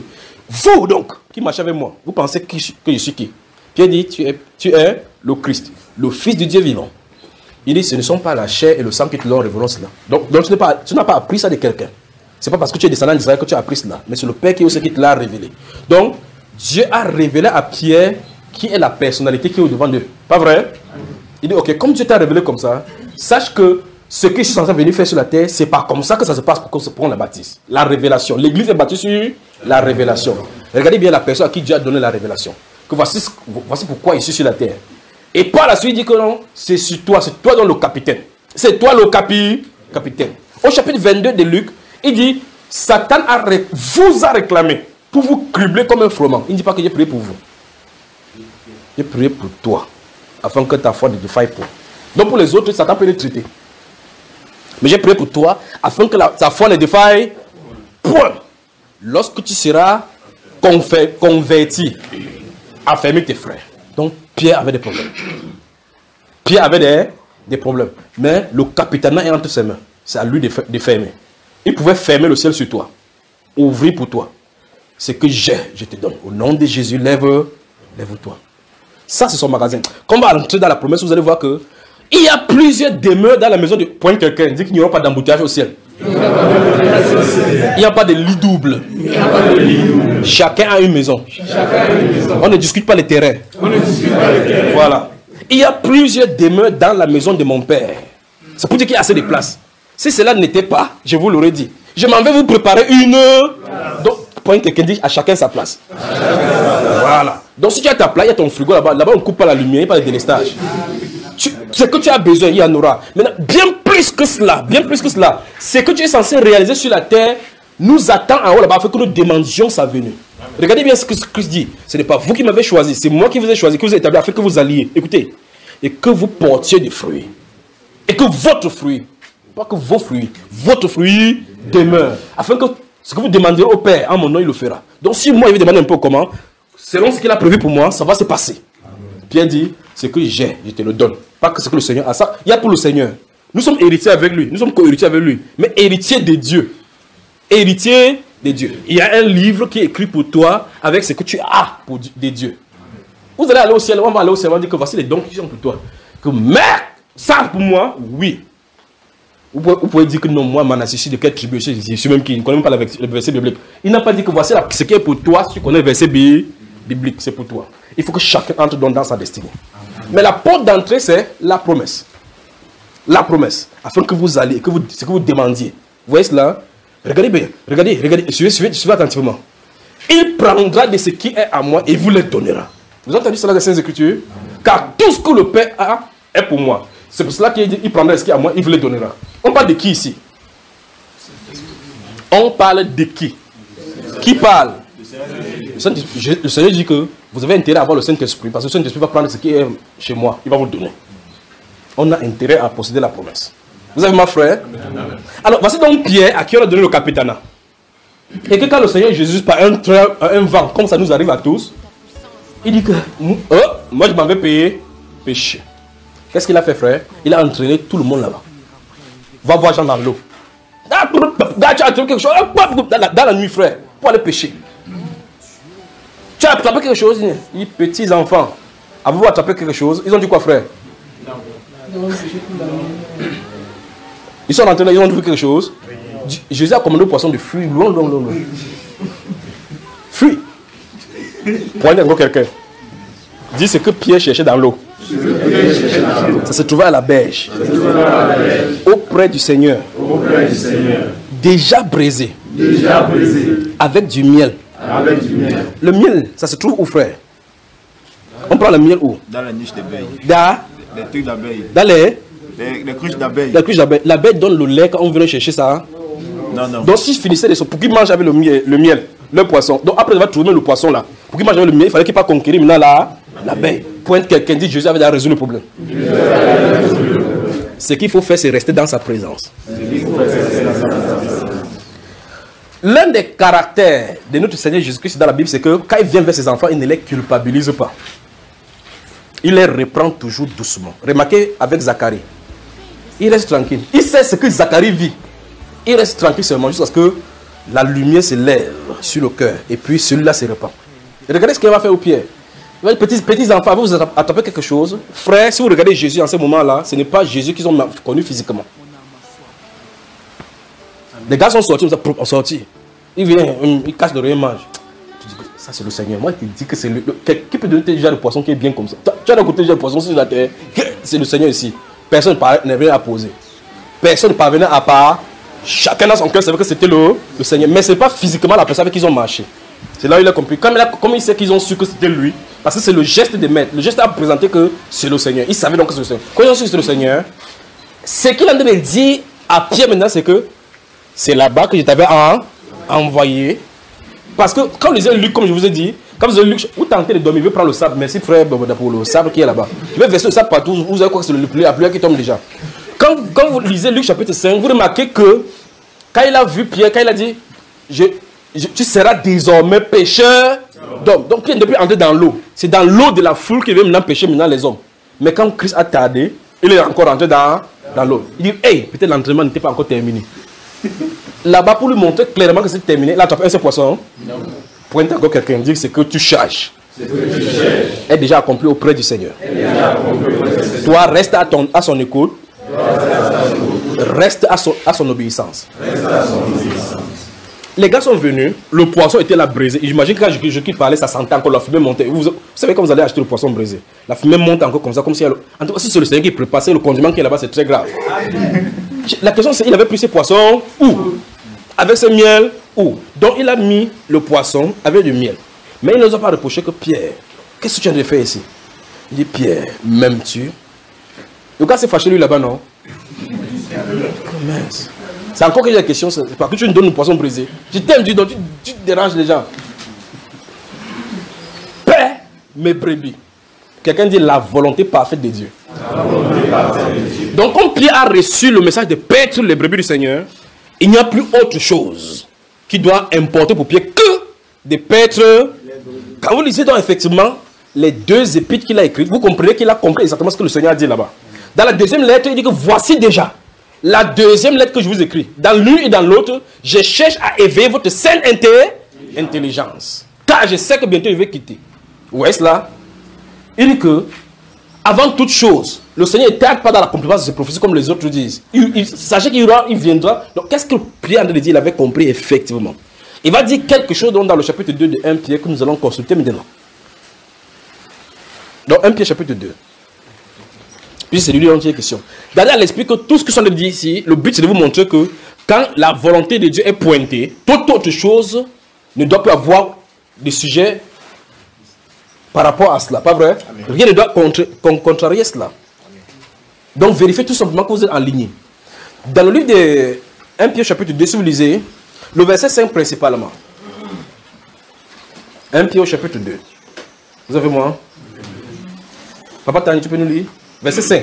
Bon, il faut prendre le verset, j'ai dit verset 1 à 5, c'est le verset 5 qui nous intéresse là-bas. Je parle d'ici parce que c'est cette personne-ci, qu'on lui a fait des reproches, qui nous a donné ces injonctions-ci. Allons-y. Au verset 5, il est dit, et vous-même, comme des pierres vivantes, édifiez-vous pour former une maison spirituelle, un saint sacerdoce, afin d'offrir des victimes spirituelles agréable à Dieu par Jésus-Christ. Amen. Aujourd'hui, ce qu'on fait, c'est qu'on court pour aller offrir des victimes agréables à Dieu sans avoir d'abord que la maison elle-même soit bâtie. Il parle de quoi ici? Il dit vous-même. Donc il parle de qui? Les chrétiens. Il dit édifiez-vous comment? Vous avez ça devant vous, non? Pour former une maison spirituelle. Pour former. Écoutez, édifiez-vous. Pour former. Quoi? Une maison spirituelle. Une maison spirituelle. C'est quoi une maison spirituelle? Un lieu de prière. Un lieu de prière. Allons-y, oui. Encore ça. Vous avez entendu dans la Bible ces paroles, si le zèle de ta maison me dévore. Vous avez entendu cela? Quand vous entendez Christ le Seigneur, parce que là, il a de reprendre ce que Ésaïe, le prophète, a dit dans le livre de Psaume. Il dit. Tu as entendu la pluie là, frère? Tu entends le bruit là? Tu entends ça? Lorsqu'il entre dans le temple, quand il entre à Jérusalem, il entre dans le temple, il fouette les gens, On dit ses disciples se souviennent qu'il est écrit de lui que le zèle de ta maison me dévore. Quand on dit le zèle de ta maison me dévore, ça veut dire que ça dévore qui? Le Seigneur, n'est-ce pas? Le zèle de sa maison. Ça veut dire que le Seigneur ne tolère pas et ne tolérerait pas et ne laissera pas qu'on fasse de sa maison n'importe quoi. Il est prêt à punir. Remarquez bien, c'est le seul lieu de la Bible où le Seigneur Jésus-Christ a été vraiment en colère. Il a fait les chicottes. Chicoter les papas là-bas, que ce soit ton papa, c'est son problème. Il renverse tes commerces. C'est terminé là-bas. Enfin, en tout cas, le prophète dit dans les prophéties qu'il n'y aura plus de marchands des temples dans la maison de l'Éternel. Maintenant, quand la Bible déclare que le Seigneur entre là-bas et chicote, et on dit que le zèle de ta maison me dévore. Hébreux chapitre 3, verset 6 dit donc que Moïse a été fidèle comme serviteur sur sa maison. Mais Christ l'est comme fils sur sa maison. Et sa maison, c'est nous. Si le zèle de la maison de Dieu dévore Christ au point où il entre à l'intérieur pour chicoter les gens. Et là, c'est un endroit où ce sont des murailles de pierre, pas vrai? C'est-à-dire que ce sont des choses faites des mains d'hommes. Que le prophète lui-même a dit que Dieu habiterait vraiment dans le temple fait des mains d'hommes. Et qu'il entre là-bas, il chasse les gens. Et qu'on dit que cette maison-là était le type de l'habitation de Dieu en esprit. C'est-à-dire quoi donc? C'est-à-dire les chrétiens.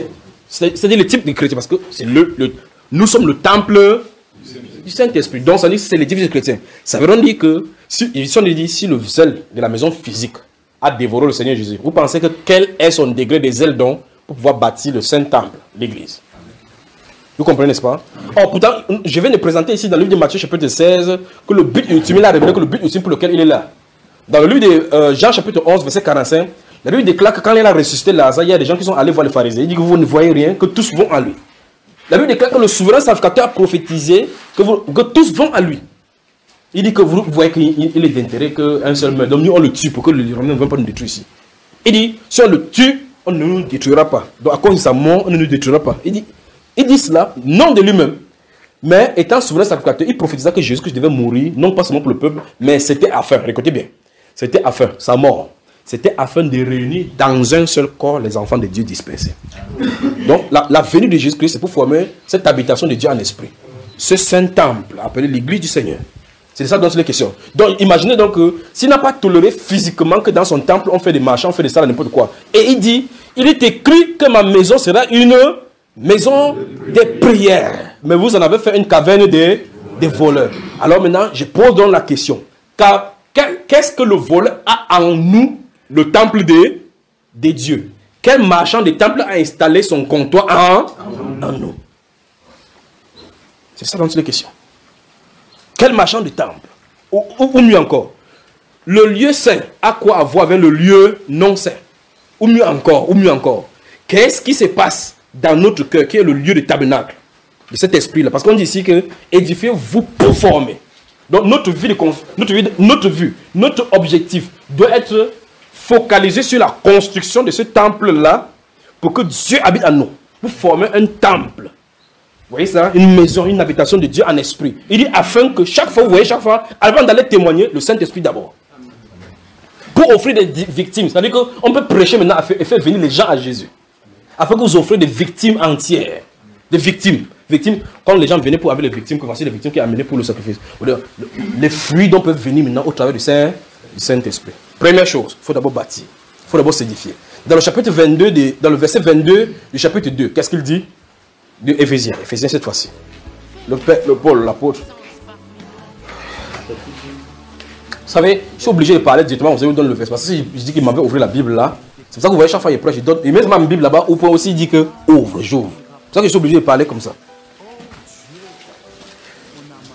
Regardez encore comment Paul l'apôtre met ça ici. Il dit Éphésiens chapitre 2, le verset 22. Tu y es mon cher? Lis-nous ça à haute voix. Il est écrit. En lui, vous êtes aussi édifiés pour être une habitation de Dieu en esprit. Vous entendez cela, frère? Il dit en Christ Jésus, vous êtes aussi édifiés pour être. Je ne comprends pas, je ne peux pas comprendre. Donc, ça veut dire que le chrétien doit pointer quelqu'un, cette fois-ci, mettre le doigt sur le nez, pointe quelqu'un dans le nez. Que tu dois, en tant que chrétien, non, il n'y a pas de doigt ici. Pointe le doigt sur le nez, pointe le doigt sur le nez de quelqu'un, pointe le doigt. Tu dois, en tant que chrétien, être une habitation de Dieu en esprit. Voilà.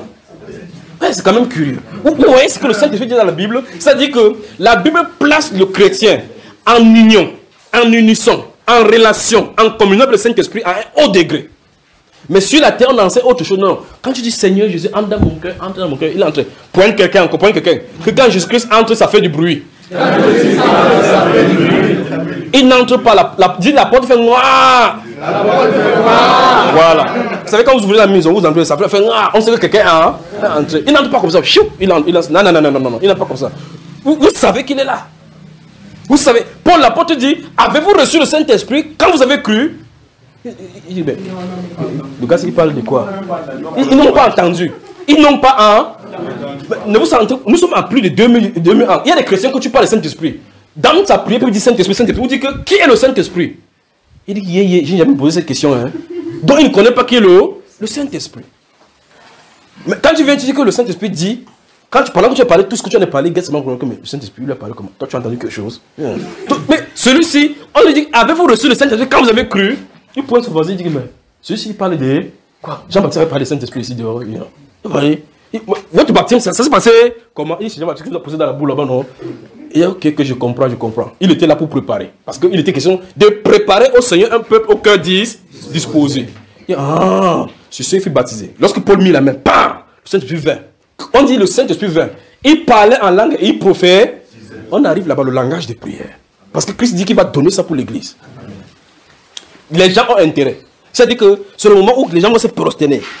Frère, j'ai dit ça plusieurs fois. J'ai vu des gens aller au travail. Vous parlez. Attends, je vous arrive. Donc, il sort de sa maison. Chérie, oui. Ouais, ma cravate. La cravate. Ça, c'est un païen. Hein? C'est un sataniste. Un rosicrucien. Il part dans le miroir des rosicruciens. Il dit, grand-mère, je suis encore là. Toi, le Seigneur de l'univers. Ah bon, attends. Le Saint, dis à quelqu'un que le Saint-Esprit de Dieu t'attend. Il dit, tu as le maître de l'univers. Il met ses pins. Vous savez, quand il met ses pins, c'est pour présenter que c'est nous. Quand le Seigneur s'était pendant des moments, ils ont comme l'impression qu'ils ont gagné du terrain. Dieu dit qu'il est sur le trône, il se rit du méchant. Il faut que son jour arrive. Les gars ne savent pas qu'il y a un coup d'état contre eux. Il y a un coup d'état vrai qui vont se connaître. Quand on va dire que, où sont les Jésus-Chrétiens? Quelqu'un va dire que non, je ne connais pas même où ils se trouvent. Vous allez voir sur la terre. Vous avez vu les émissions qui sont faites à la télévision, non? Pour se moquer des pasteurs, se moquer. Ça va changer au nom de Jésus. Amen. Alors dans ces messieurs, ils portent les cravates. Ils portent les cravates, ils portent les vestes. Ils disent, chérie, ma cravate, ils sont tchangan. Dans le carrefour, le frère Hachem, alléluia. Oh Seigneur, attrape tous ceux qui sont pour toi aujourd'hui. Attrape tout. Il a la marche en passant dans cette zone-là. Après, il dit, mais il y a encore quoi? Il arrête sa veste comme ça. Là. Il y a encore quoi là-bas? Dès que ça sort comme ça, pam! Ainsi dit le Seigneur. Il tombe là-bas, ses genoux. Il a quitté les Jésus-Christ, il rentre créé. Attendez seulement dans ce pays-ci. Vous verrez. Vous verrez. C'est ce que j'ai vu depuis des années. Dans les marchés, vous entendez des choses. C'est que les gens font avec le haut-parleur. On n'a pas besoin de haut-parleur pour cela. Christ, quand il arrive quelque part, il fait PAM! Ça attire l'attention. Vous avez remarqué, n'est-ce pas? Le haut-parleur, c'est le Saint-Esprit.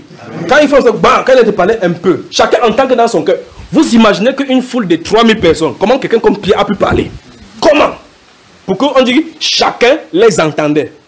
Et quand il a parlé, combien de personnes ont cru, frère? 3000 personnes dans un rassemblement. Bon, on dit qu'ils sont venus de 15 pays différents. C'est-à-dire que le gars dit que ouais, mon passeport est où? Ouais, voici mon billet d'avion. Ouais, je m'en vais au Cameroun pour passer mes vacances avec mes frères. Ça fait longtemps que je n'ai pas vu mon village. Il croit que c'est au village qu'il en est de partir. En quittant le pays, il a quitté peut-être Mède, Perse, Romain. Il est arrivé là-bas, il a créé. Point quelqu'un dit, le Saint-Esprit arrive. C'est ce qui va se passer. Donc quelqu'un fait son programme, il ne sait pas que le programme là est programmé par Dieu. Comme Saül, quand les ânesses de Christ avaient été égarées, on lui dit, va me chercher l'ânesse là-bas. Il partait chercher l'ânesse, frère. Dieu a fait que le mouton part par derrière, entre les réserves, rentre à la maison, pendant qu'il part par ici. Il part par là-bas, il marche. Pendant qu'il marche, le mouton est rentré, lui il est parti. Il part jusqu'à ce qu'on dit que c'est au niveau maintenant des prophètes de résoudre le problème. Entre-temps, Dieu avait fait le concours au prophète. Demain, il va t'envoyer quelqu'un. Attrape-le. Tu comprends, non? Il cherchait le roi, non? Attrape-le, tu le mets comme roi. Dieu a informé son grand-père, son père, et il lui a donné même l'information à lui. Mais Dieu dit, je vais t'envoyer quelqu'un. Il l'envoie sans lui parler. Il est passé par quoi, frère? Le mouton. La plus bête des animaux, pas vrai? C'est par lui qu'il est passé. Et quand il passe par là, il envoie Saul au royaume. Il est sorti, chercher des moutons, rentré roi d'Israël. Le réveil arrive. Le réveil arrive. Mais nous avons un pan. Sinon, la plus grande responsabilité, parce qu'il s'agit de nous. Il s'agit de nous, parce que la pluie... Il s'agit de nous. Ce que nous devions faire, c'est, je veux que le Seigneur aiguise notre saine intelligence. Que tout ce que nous devions faire sur la terre maintenant doit s'arrimer à ce programme-ci. Je vais donc, après, ici, je vais faire prendre 5 minutes pour pousser à poser des questions relativement à ce réveil-ci. Qu'est-ce qu'on doit faire? Qu'est-ce qu'on est censé faire pour qu'on puisse savoir ce qu'il faille faire? Je ne suis pas en train de dire que vous abandonnez votre travail. C'est parce que je suis en train de le dire. Daniel n'a pas abandonné son travail du royaume pour prier pour que le réveil vienne. Non. Néhémie que nous avons vu n'a pas abandonné son travail. Pour le cas de Pierre, c'est Jésus qui avait dit que quitte-moi l'eau va te noyer un jour. Viens prendre les gens ici. De façon spécifique, Jésus lui avait dit. De façon spécifique, il avait dit à celui-là qui comptait l'argent, les tchan-tchan. Il dit les tchan-tchan sont terminés. L'or et l'argent vont périr. Mais le royaume de Dieu était éternel. Suis-moi. Il était derrière. Donc, de façon spécifique, ce qu'il veut dire, c'est que quoi? Quel que soit ce qu'on a de faire, on doit arrimer notre programme à ceci. On doit arrimer notre cœur ici. Voici la direction. Voici la direction. Regardez encore une fois de plus. Dans le livre de Matthieu chapitre 22, vous connaissez l'histoire de la parabole, j'ai cité ça ici au début. Dans le livre de Matthieu chapitre 22, on parle de la parabole des noces. Le Seigneur dit que le royaume des cieux est semblable à la noce que un homme avait fait pour son fils. La noce de son fils. Quand les préparatifs étaient prêts, le maître a envoyé les gens de la maison que va aller appeler ceux qui sont invités. On est venu chez un. Quand, oui. On a dit que c'est déjà prêt. Il dit que non. Ouais. J'ai programmé aller visiter un terrain que j'ai vu hier. Vous entendez ça, frère? Ça, ce sont ses ambitions. Ça, ce sont ses ambitions. C'est sa volonté. Mon terrain.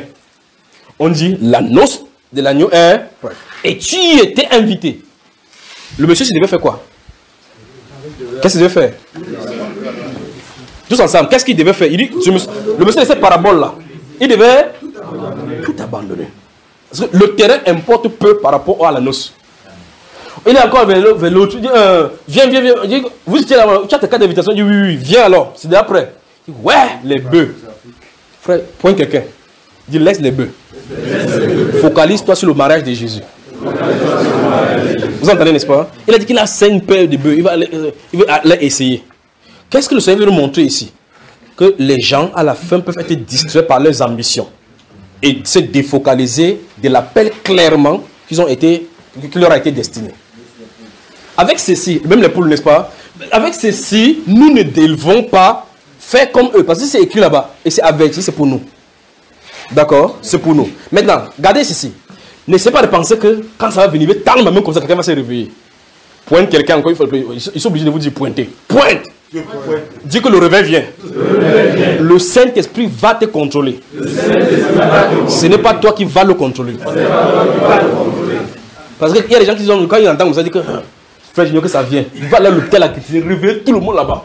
C'est pas comme ça. Que je vais aller. Quand il passe, il va aller à l'hôpital à Kintini, c'est bien d'avoir la compassion. Jésus était sur la terre dans Jean chapitre 5. La Bible déclare qu'il y avait à côté de la piscine de Bethesda. Il avait le malade en quoi, frère? Encore? En grand? Il est là-bas, il a dit, je vous guéris tous au nom de Jésus. C'est ça, frère? Il a fait comment? Il a gagné combien? Combien, frère? Même Jésus n'est pas sérieux, pas vrai, frère? Il n'est pas sérieux. Parce que les gens lancent le défi aux chrétiens, il dit qu'il guérit. Voilà les fous là-bas, à l'hôpital Jamon, qui ne peut pas guérir tous les fous, on croit. Même s'il guérit tous les fous, ils vont dire que vrai, est-ce que c'est attesté qu'il était vraiment fou? C'est ce qu'ils vont dire. Ils vont dire comme ça que c'est pas vraiment fou. Même s'il y a des gens qui même se réveillent leur grand-mère, ils vont dire non, c'est celui qui a été semé dans le coma. Parce que ça ne leur a pas été donné. Il faut que le mécanisme du Saint-Esprit ouvre le cœur de quelqu'un pour qu'il croie. Que même si... Je peux vous raconter des choses ici. Il peut vous raconter des choses. Que vous croyez que vous avez fait le miracle, le Saint-Esprit vient. Gardez-vous à l'esprit que le Saint-Esprit, que pour vous, le Saint-Esprit vient d'abord pour vous mettre que je suis OK pour l'enlèvement. Gardez le reste, les sujets là-bas, tous les autres là, c'est pour manifester ces différents dons à sa guise. Donc le point c'est, ce n'est pas à vous de contrôler le Saint-Esprit. Ne gardez pas à l'esprit, ne commencez pas à mettre les chariots, vous voulez quoi? Les chariots avant le bœuf. On va mettre la charrue d'abord, n'est-ce pas? On va mettre le bœuf à la suite ici. Et puis on va dire, mon rôle c'est que le Saint-Esprit vient. Qu'il m'utilise comme il fait. Point. Voilà ça. Donc notre rôle maintenant c'est de travailler pour qu'il arrive. Il faut bombarder le ciel. Il faut bombarder le ciel. Dans vos différents lieux de prière. Concentrez-vous sur ceci. N'allez pas dire que merde, j'ai vu une grande révélation. Tu dis quoi? Tu peux dire aïe. Il dit oui, aïe. Aïe ça veut dire quoi? Il dit non, Sarai. On a enlevé Sarai. La vie de aïe. Ça veut dire que c'est Sarah qui a fondé. Arrêtez ça. Il faut arrêter ça. Laissez ces révélations. Ce n'est pas le moment de révélation maintenant. C'est le moment que nous avons besoin de la gloire de Dieu au milieu de nous. Quand il va venir, il va mettre toutes ces choses en ordre là maintenant, d'accord? Donc quand vous vous réunissez désormais, que ce soit Seigneur, nous voulons voir ta gloire. Maintenant, regardez bien. Quand les apôtres qui ont reçu pour mission d'attendre, quand ils étaient réunis, ils ne disaient pas que la dernière fois tu vas prêcher comme le poisson. Que non. Pas ça, frère. Ils ne parlaient pas de poissons. Ils ne commentaient pas sur les exercices d'Hérode. Ils n'étaient pas là sur le conseil constitutionnel. Encore moins sur Eto à 2 milliards. Son argent est fini même. Son argent est fini. Bientôt il va aller en prison. Vous voyez? Donc il aurait le problème de justice. Ce n'est pas ça dont il est question. D'accord? Que ça arrive de ce côté, ce n'est pas notre problème. La justice sera derrière lui. Il est maintenant fait partie du journal. Il y a d'autres personnes qui ont dit qu'il a fait telle chose. Voici le terrain qu'il a été et ce qu'il a perdu. Qu'est-ce qui est arrivé? Dieu est en train de l'appeler à la répartition. De quoi est-ce qu'on parle maintenant ici? Il est en train de parler de quoi ici? Comment, frère? Il parle de quoi? J'ai dit, ces apôtres qui sont réunis dans la chambre haute, ils ne commentent pas sur les exactions de la vie politique. La Bible déclare, dans le chapitre 1, verset 14, il dit, ils étaient tous ensemble. Ils faisaient quoi? Ils priaient. J'aime ça. Allons-y. Ils persévéraient dans la prière. Vous avez vu cela? On n'a pas dit dans l'étude de la parole, parce que c'est pour la parole, ils avaient reçu. On a dit dans la prière. Dans la prière. Dans la prière. C'est-à-dire que ils priaient. Ils priaient. Allons-y. Ils priaient. Ils priaient. Ils priaient. Ils priaient. Jusqu'à ce que le Saint-Esprit vienne. C'est ça notre question. C'est pour la parole. C'est dit Néhémie là, vous pouvez fermer vos yeux, vous ouvrir. Si quand il commence à parler, c'est dit que si Dieu a un verset qui passe, ça veut dire que me fait une âme d'âme ici. Laissez la Bible maintenant. Vous avez dû à manger. C'est le moment maintenant de sa venue. prier jusqu'à ce qu'il vienne. Il va venir. Parce que souvenez-vous, quand la promesse est donnée, il y a des obstacles. Satan va lancer le sommeil, lancer les intrigues au milieu de l'église, lancer les choses pour pousser les gens à la distraction. Il faut se défocaliser, focaliser sur la prière. Sur la prière. C'est pour cela qu'il ne faut pas seulement attendre vos rassemblements pour le faire. Si vous êtes aux environs de là où vous êtes, vous êtes 2, 3, vous pouvez vous voir chaque fois. Mettez-vous à genoux ensemble, priez. Gardez-vous à l'esprit que l'église, enfin, les revers n'a pas tout. Regardez ce qu'on a vu avec Néhémie. C'est comme ça avec combien de personnes? Avec Daniel, c'est comme ça avec combien de personnes? Je pourrais aller dans l'église, toi l'église, comme ça pour vous présenter toutes ces choses-là dans l'église. Jusqu'à ce que ce qui est arrivé en 2104. Regardez bien. Donc, Dieu n'a pas besoin que tout le monde, il faut, comme les gens disent, que nous rassemblons dans tout le stade. Quand vous rassemblez le stade, quand les sorciers sont parmi vous, savez qui est là. Mais avec vous, pour vous connaître. Même si l'esprit est sorcier, il sait très bien que si on prie sa vie ici, moi, je suis mort. Donc, je suis obligé de dire, Seigneur, pardonne-moi pour mon sorcellerie. Donc, au moins, ici, on te connaît. Alors, donc, vous réunissez. Si vous êtes dans une zone, supposons que les 4 frères sont dans une même zone. Fixez-vous des jours réguliers. C'est pour ça que je dit que, je ne suis pas dit que vous quittez votre travail. Parce qu'il va falloir que vous nourrissez vos familles. C'est que vous pouvez avoir des jours particuliers. Des jours qui a amené le réveil au milieu des païens. Qui a amené le réveil au milieu des païens? Qui était le premier païen à recevoir? Connaît. Vous avez vu sa façon de faire, pas vrai? Suivons-le, parce que le réveil est arrivé chez lui, pas vrai?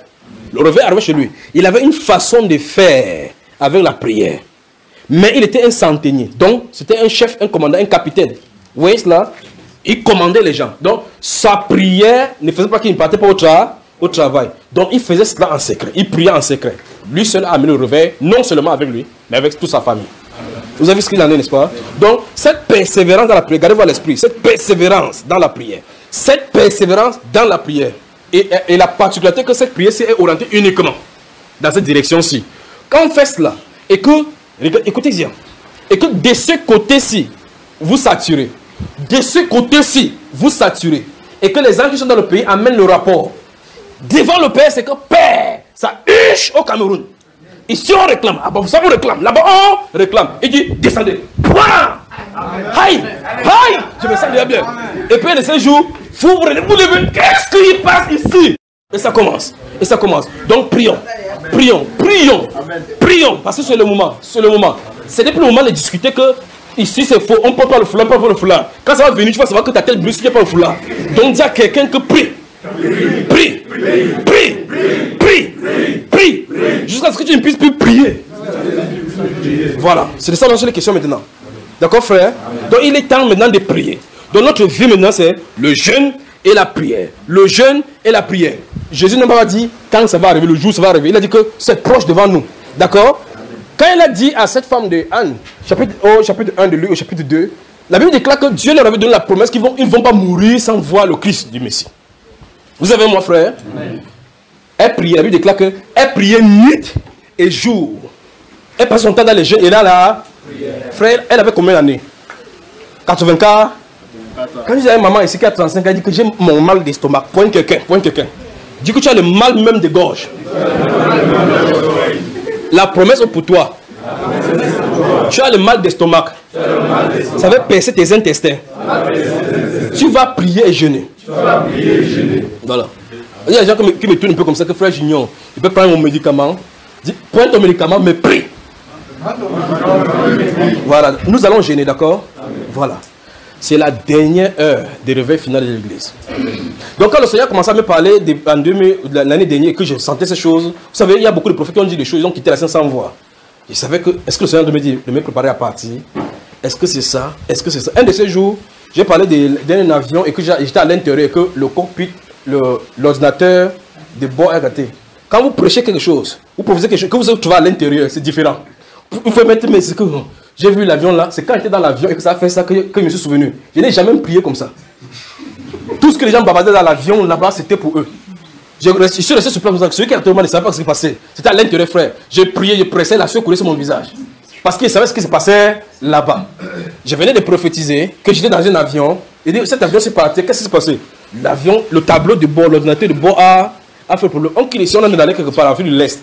L'avion a atterri à Bangui. On a fait 3 heures sur place. 3 heures sur place. Le pilote fait il fait. J'entends seulement sur mes pieds. Vous êtes là-bas, vous entendez en bas. Tu vas sortir là-bas, frère. Tu vas dire que le seulement ici. Tu restes seulement là-bas. Donc si vous allez mourir, vous allez mourir. Il fait ça bouge comme les voitures, les Ozopep ici là. Il dit que ma part est venue. Il fait Saint-Esprit dit, je t'ai dit que tu étais dans l'avion et il y a eu problème.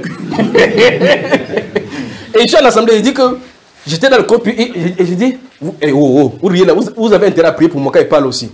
Il dit que j'étais dans l'avion, j'ai vu, tu crois que c'est dans l'avion seulement, que j'ai vu l'ordinateur de bord qui a des problèmes. Et puis cet avion, ça part où là, ça va s'égarer. Frère, Dieu merci qu'on n'avait pas décollé de cet aéroport. Je suis resté tranquille. Quand les gens étaient, chacun passait là-bas, les servants là passent, ils passent partout. J'entends, ça démarre. Ils tournent, ils vont vers la piste. Ils testent d'abord, ils lancent. On lance pour tester les moteurs. Non, ça fait. Ils tournent. Je dis que ma part est venue à Bangui. Le Saint-Esprit me rappelle que tu venais de dire que tu étais dans l'intérieur, la machine avait le problème. J'ai prié, en tout cas, l'entraînement de prier par l'esprit. C'est là-bas, parce qu'il ne faut pas déranger quelqu'un. C'est ma sueur. Si tu es à côté de moi, tu devrais savoir que le gens des sueurs ici. C'est pas normal. Parce qu'il y a la clim dans l'avion. Il y a la clim dans l'avion. J'étais à l'intérieur comme ça. J'ai sorti, j'allais au cockpit, j'ai touché la main de comment ça s'appelle, de monsieur là. Je touche sa main, je touche les. Je suis dans les câbles. Vous le dites que je suis fouillé, c'est votre problème. Je suis dans les câbles, dans les machines en bas, je prie. Je suis là, je transpire. J'étais le vrai mécanicien là-bas. On a fait 3 heures de temps dans ce tarmac là-bas à Bangui. Après, quand le Saint-Esprit dit que ça va, le sommeil m'a pris. Quand il dit ça va, c'est pour ça qu'il veut revenir avec Dieu là. Quand il dit ça va, il ne dit pas que ça va, que c'est fini.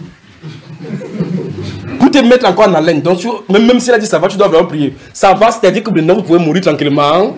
Ou bien que ça va, que l'avion est maintenant bien. Il ne dit pas, il dit ça va. Il dit ça va, il dit ok, moi aussi j'arrête les prières. Mais même quand il dort, il entend tchèque. Il dit, tu sais, dit ça va. Prenez une pause, on prend quelque chose et puis on revient. Vous allez voir les histoires, c'est Dieu si. Dieu. Que Dieu vous bénisse à tout à l'heure. C'est toi qui guéris, c'est toi qui ressort, oh, toi, l'Esprit de Dieu, nous avons besoin de toi. C'est toi qui sonde les cœurs, oh toi qui sonde les reins, c'est toi le paradis. Oh, nous avons besoin de toi. Ayons les yeux fixés dans la patrie céleste. Jésus vêtu de gloire, oh, rayonnant de majesté, laisse son esprit parmi nous. Moi je crois en sa parole.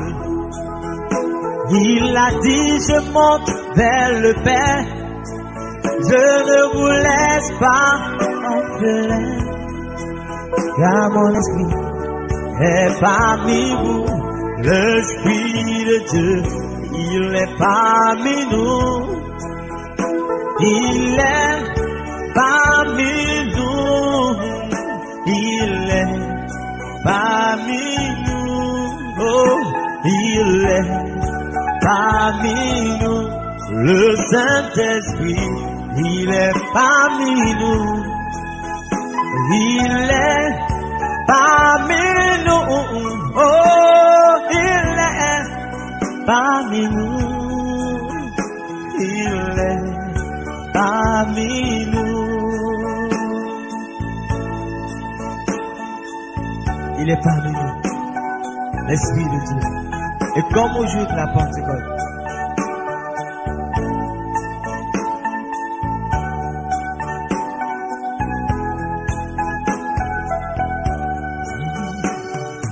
comme au jour de la Pentecôte, moi j'ai besoin de l'onction.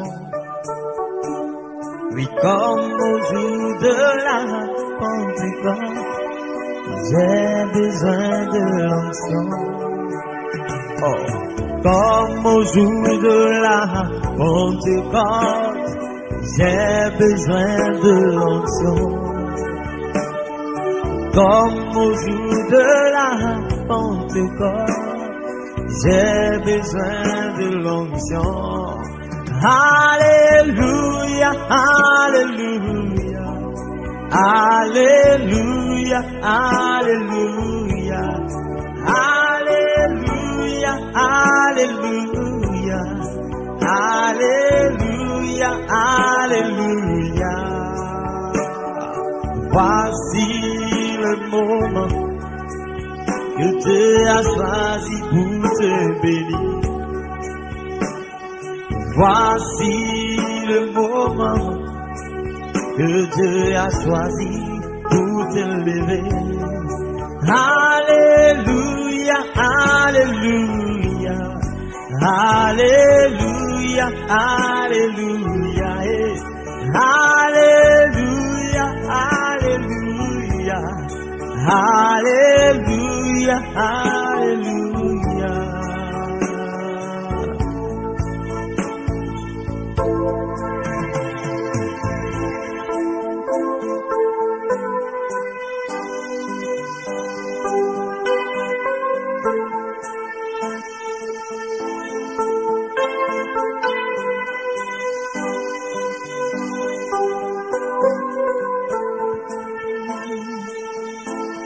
Repense-nous, ton esprit saint, façonne-nous entre tes mains. Repense-nous, repense-nous, oh Papa, ton esprit saint, viens façonne-nous. Façonne-nous, oui, entre tes mains, entre tes mains. Viens rallumer notre flamme. Oh, viens purifier notre cœur.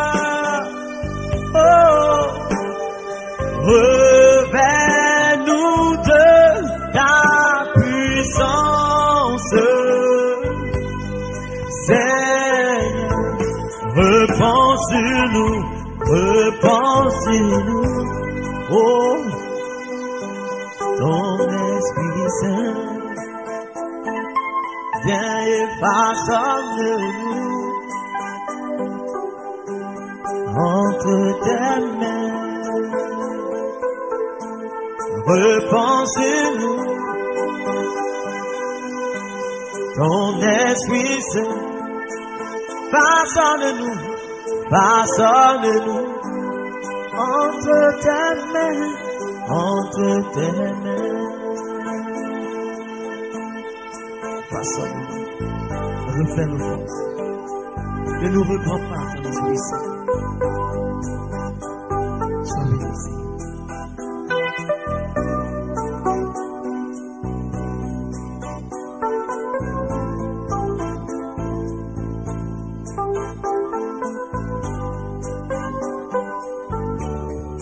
Ne t'ai-je pas dit que si tu crois, tu verras ma gloire, tu verras ma gloire se manifester dans ta vie. Oh, ne t'ai-je pas dit que si tu crois, tu verras ma gloire. Tu verras ma gloire dans ta vie. Ne t'ai-je pas dit que si tu crois, tu verras ma gloire. Oh, tu verras ma gloire se manifester dans ta vie. Ne t'ai-je pas dit que si tu crois, tu verras ma gloire. Tu verras ma gloire dans ta vie.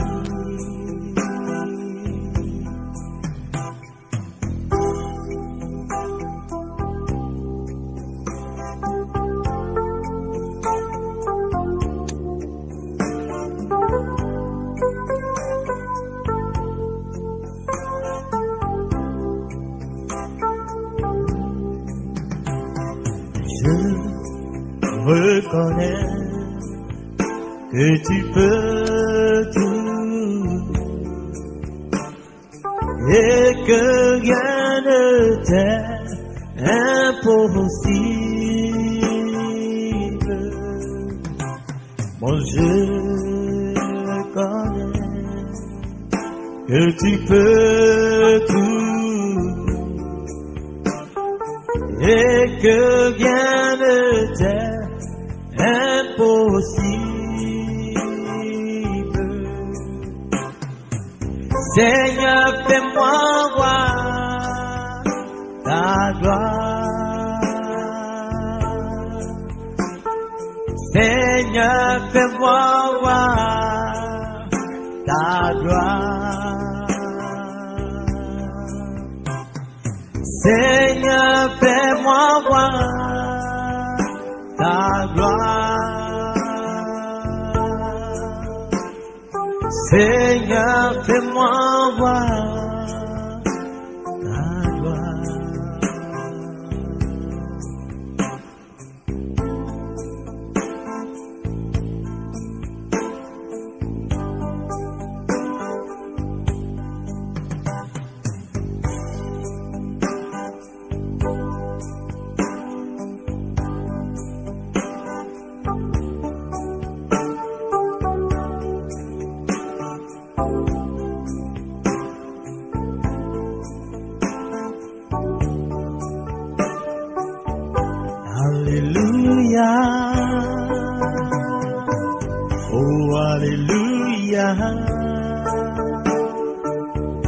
Hallelujah,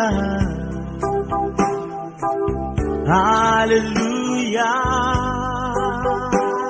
oh hallelujah, oh hallelujah,